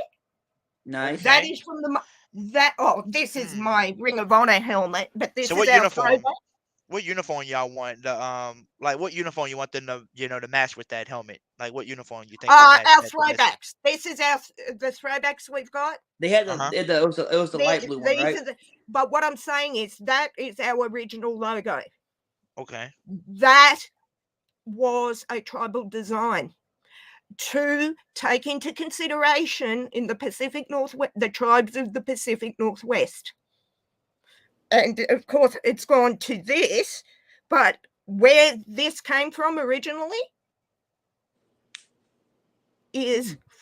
So I take your point about the name, Rudy, but you can't say a name gives the cultural identity. That is true. Because this was designed in consultation with the tribes. Now, not all teams do that, I grant you. Nope. Seattle did, and Seattle made sure they did. So, So yeah, I can see why you like the name the Redskins. I personally don't. Each to their own. Or as I said, I prefer the Commanders. Yeah. But that's See just you my later, Rip Ford. opinion, and you can have your opinion about liking it. Whatever. But culture is taken into consideration for where's my camera? For some teams. This But is awesome. yeah. Thank you, Zach. Thank you, Zach, for coming on, my man. By the Thanks, way, Zach. go Catch you sub to next his time, channel. brother. Go sub to Real Fan Sports for me if y'all don't mind. You go show some love to him if y'all ain't subscribed to him. But anyway, getting back to our original point. Our original point: the Hawks will meet the Saints for a championship game. I would love it. I would love it. That because I feel like. And by the way, the Seahawks are pantsing you to go to the Super Bowl, but we'll let that slide. But we're just like, oh yeah, whatever. No. I'm not saying you have a good team. It's just Gino's a good quarterback, but we've got one of the best teams for the last 2 years. I'm not confident in his abilities just yet. He hasn't proven himself. That's look, I Derek get Carr. that. Look, Derek Carr. While yes, he says may seem as middle of the road quarterback, he has proven himself time and time again with all the fourth quarter comebacks. So granted, he has lost almost all the teams. That's bound to happen as long as you've been in the league. Yeah, it is, but I don't think Gino gets a fair chance. Now, I will say, like Teddy B at one point, I will preface this by saying I was totally on the Drew Lock train before he got COVID and really wanted him as our QB. Speaking of Megan, I forgot to ask, how's your shoulder doing, by the way? Oh, that's fine. It's fine. It's this now. Now it's your wrist, huh? Yeah. If it ain't one thing, it's another, right? Yeah, my you're literally being held together with duct tape and WD-40. Well, WD-40, yes, because I'm allergic to duct tape. Wait, I don't think. Yeah, I'm allergic to latex. So even electric tape, you're allergic to that too? Yeah, anything that sticks. The adhesive is what I'm allergic to. But I don't think Gino gets the respect and I am one that didn't give him respect. I love Gino. I'm wearing Charles Cross today, but I've got his jersey hanging in the closet. Is he QB for the future? No, let's be honest, he is not. Right now, he's just the quartermaster that's riding the ship right now. I think also Pete Carroll has a lot to do with bringing out that leadership in him. Mm-hmm. Will he be there? Will he be there next year? We hope. Probably not. Let's be honest. But if he does, he'll be a hell of a backup. Let's be honest. Yeah, but then who do we put in? That is a good question. They might be looking forward to the next draft to see if it can get another quarterback. I tell you what, it's not going to happen because we're not tanking this year. But I've seen Caleb Williams live, and I would kill to have him in Seattle. It's not going to happen. And the funny thing, and the funny thing is he might come because think about it. You forget that was USC. USC was Pete Carroll's old team. Yes, that is true. With Reggie Bush, and they won in 2004 and lost to Texas the following year. They almost went back to back. Yeah, but the problem is Caleb will go as either first or second. Yeah, so he will go to the Cardinals or possibly the Titans. I pray he does not go to the Cardinals because that team will destroy that kid. Okay, yeah, let's be honest. They're right now. For a while, it used to be Houston. That was a dumpster fire. Now it's Arizona. Yeah, and the beautiful at least thing freaking Texans have got their shit together a little bit. The beautiful thing about Arizona tanking and sucking as badly as they do is my brother loves the Cardinals, and he's 4-year-old. You could be petty with the help of militias right there. My nephew, his son, who turned 4 yesterday, loves the Seahawks. Okay, so that's good in and of itself. But I was in Seattle for the Cardinals game last year. I bet he loved you for that. No, he got a 3:30 a.m. Monday morning wake up call from me cheering at Lumen Field in Seattle. And he's like, yeah, great. Okay, I'm going to go to work in a couple of hours. Okay, bye. By the way, But I was being every time I sarcastic. wear a jersey or my hat, my nephew will yell, "Go Hawks! Love Blitz!" 12th And it's man. absolutely, you can see my brother roll his eyes so far back in his head that he's seen his own skull. But yeah, look, I wish the Saints the very best of luck this year. I wish the Seahawks the best too. I wish all teams the best of luck. I'm getting so excited now. I cannot wait. Hey, I'm gonna make your day. And Megan, I'm gonna make your day a little bit. I don't know why, but when it comes to you wanna know how I feel like who's gonna be winning the division respectively? We all know the Saints are gonna win the South because it's right now a weak division. They have a weak. Yeah, it's the weakest. They have a weak schedule right now. It used to be really strong. It happens. There are years where they're up down, and this is the one of the years of down. For the North, I'm gonna do something a little different. I'm gonna say Detroit Lions wins this North this year. Possible. Because they have the only proven quarterback right now. As much as I love Cousins, it's just the history. Time out. I'm a Kirk Cousins fan girl. Well, no. Well, I mean, it's gonna come down to a tiebreaker between the two. That's what I'm saying. Oh, sorry. Yes. Okay, yeah. Well, Cousins is a great. The thing is, I'm not knocking the quarterback. I'm knocking their defense. I'm a Vikes fan, so that could go either way, but probably. Look, I understand the history, but the thing is, they've had in recent years they've now been known to choke lately. Not as bad as the Falcons, but pretty badly. I mean. At least in the Super Bowl, the Bills had a chance. Vikings had no chance in every last one they were in. The only one chance they had was when they almost went against. If they had win, I would have bet they probably would have kept it close and lost by maybe a field goal to the Broncos that year. I hate the Broncos. I cannot. I know. I'm just saying the years they were. Yeah. But like I said, it's either, like I said, it's gonna come down to a tiebreaker between them two. Because I don't have any confidence in Jordan Love. I've been to one of his games at Utah State against LSU. Not the best. Not the best performance. He could be worse, though. I don't mind Jordan right Love. now, yes, he could. But the thing is, plus the Green Bay's in rebuilding year, Fair. Okay. Now, for the East, it's more likely going to be the Eagles. But I have a sneaky suspicion that the Commanders might take it this year. Either them or the Giants. Over the Eagles? It's possible that because especially the moves the Giants are making to bring back the rivalry, that's gonna be interesting. But right now, sorry, I can't say cannot say the Commanders over the Eagles. As I said, if not the Commanders, I say the Giants at least. Oh, Giants? I can see come down to maybe 1 or 2 games. Possibly. It can come down to 1 or 2 games. Yeah, they might maybe because the Giants have been making great moves, and let's be honest, Daniel Jones is known for making good plays. He's a pretty good quarterback. Solid. He's very solid. Not bad. And they have definitely improved. They've finally improved their offensive line as well as their defense. And outside, I think Hoodie, we play them this year, don't we? Who? The Giants. Yeah. That's the game I'd be worried about. That's the only one. That's one of the few games that scares me. But yeah, them and the Jags. The Giants and the Jags. Those two teams scare me right now. I'm legit worried about them too, because those can be sneaky. Those can be sneaky games. I think the Giants, possibly the Seahawks, and the Eagles. Maybe the reason I say the Seahawks because let's be honest, they're freaking Arizona's a dumpster fire. Let's see, it's Arizona, Seattle. Oh, okay. 49 Rams. The thing is, 49.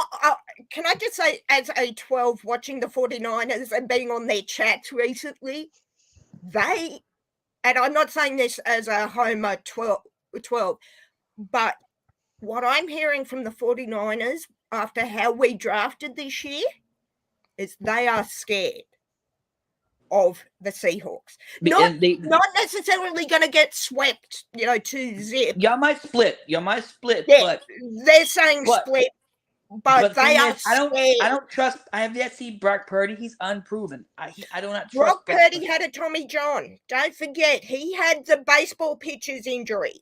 Oh God, that's almost as bad And as. it wasn't a bad one, but his throwing arm, he did this tendon in here, which is called the Tommy John throwing That's injury. a bad one. So, I've seen highlights of that thing go, and as soon as someone threw a pitch, as soon their as you arm went throw, outside, just jelly like no, it's literally it snaps. So you snap to throw. I can. Why is it that you do that? I could hear the snap of it. Yeah. Yeah, I watched when Purdy let the ball go and the Tommy John happened, and you could feel it, see it, And they say you can't hear it in the image. I'm like, yeah. I'm not. It's one of few injuries I'm yet to do. But think of it, and it's on his throwing arm as well, and he's had the surgery and the rehab, and you're never as strong as again, like shoulder injuries. And That's why they're saying he's going to start. The 12s and I are giving him 3 weeks tops before that injury goes again, and I think we're being polite. But now the thing is, I feel like the Rams. Here's how I feel like the West is going to shape out. It's going to be Seahawks first. They're going to sweep at first. They're going to sweep Arizona. Let's get that out of the way. Yeah, much to my brother's for the Rams. That's going to be another sweep. Rams, we've got them week 1, and it's going to be interesting. This going to be a sweep. While I love Matthew Stafford, that defense is very suspect,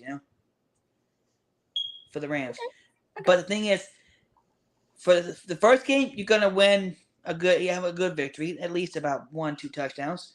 Mm-hmm. For the second one, you might win by maybe 3 points. I have a feeling. Because now, because I know how the history, I have a feeling that if it comes to 49ers, there's a bit of a rivalry going on. They have some rivalries in the West. I feel like the rivalries mostly have become Seahawks and 49ers. It's Seahawks 49ers, absolutely.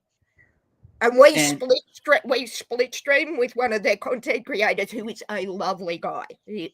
But the thing is, if y'all split, I have a feeling, when do y'all play them first?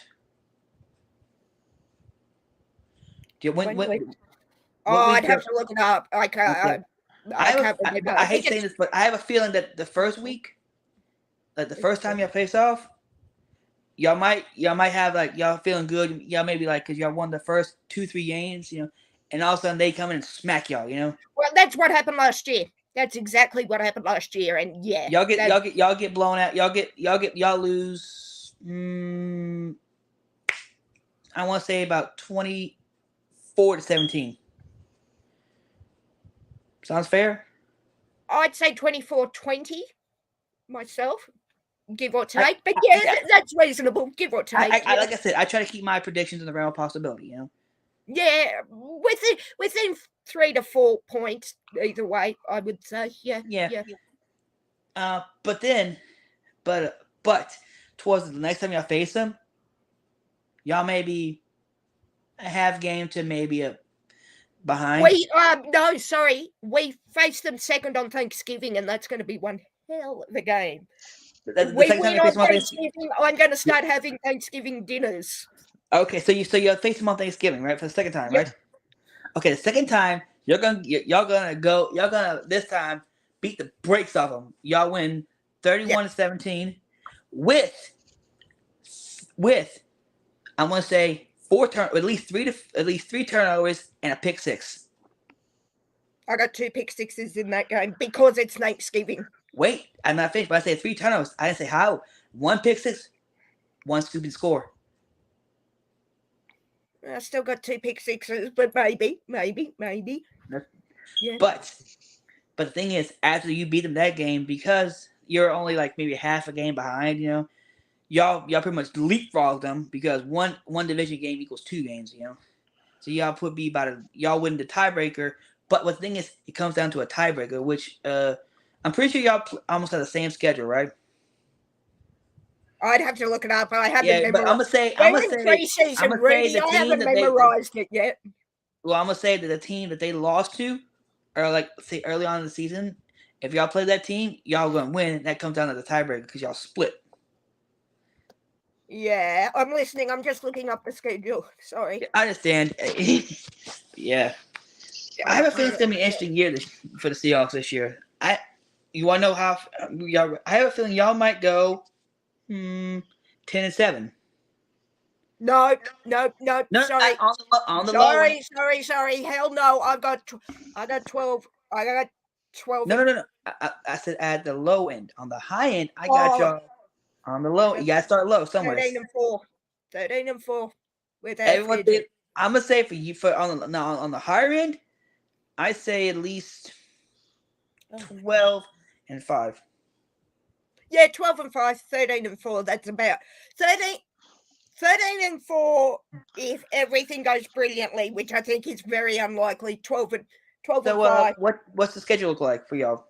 Okay, so let me just see. Okay, so we've got Rams week 1, Lions week 2, Lions week 2. No, hang on. Am I reading this right? Hang on. Preseason. Yeah, so we've got the Rams, the Lions, the Panthers, Giants, Bengals, Cardinals, Browns, Ravens. That's going to be awesome.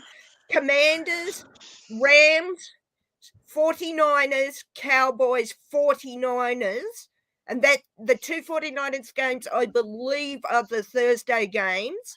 Then we've got Eagles, Titans, Steelers, Cardinals in that order.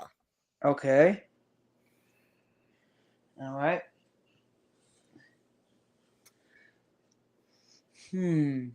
Let's see. Yep. All right. I need to get going anyway. So we will talk again for sure. Yep. If Man in the Black comes back, I know it's been a while since he's been here. I was going to say it's been a minute, but I will have a look at the schedule and tell you how I feel. Maybe one day me and you will kind of just like talk not in person, but find a way to connect each other. I was going to say I'm getting my channel ready, and when I'm over this head cold, Rudy, you are on, my brother. Yeah. And you too, Hoodie, whatever, we'll work it out. But I got to get over this head cold. But yeah, no, all right. So, head cold. A little bit of hay fever going on over there. No, I've got a head cold. It's freezing here and very windy, so I've got a head cold. But Hoodie, always a pleasure, sir. Man in Black, ditto. Yep. It was nice talking to y'all, all right? I'm glad the squad's back. How about you? Thank you, Miss Megan. All right. Talk soon, guys. Talk soon. Thank you, Man in the Black. Talk soon, all right? Catch you later, Hoodie. Later. So, everybody, thank y'all for coming on. Thank you for everybody that tuned on in. Man, we got to cover all the preseason, recap from the Chargers game. Like I said, we had our ups, we had our downs. But anybody, I think it's gonna be Thursday when I go live again. It's when we're gonna be on Big Q's and my show at the same time. So Thursday's probably gonna be the next day, unless something big happens, like some big news, and we gotta report that. In the next 2 days, we'll see if any trades happen. But thank y'all for tuning on in. Like I always tell everybody, if y'all don't mind, make sure y'all hit that subscribe button for your boy. If you are new to the channel, make sure you hit the like button. Also, turn your notification bells on so you don't miss out on any of the great videos of our podcasts that we do on this channel. And also, we do have memberships. Purchase a membership. We got 3 different memberships. We got the Hoodie Jew fan membership, which is $1.99.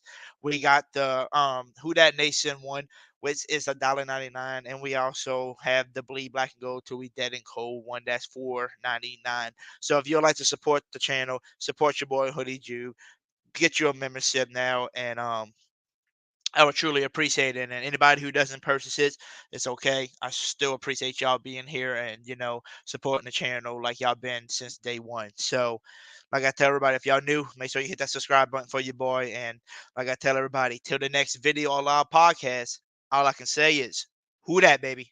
We out.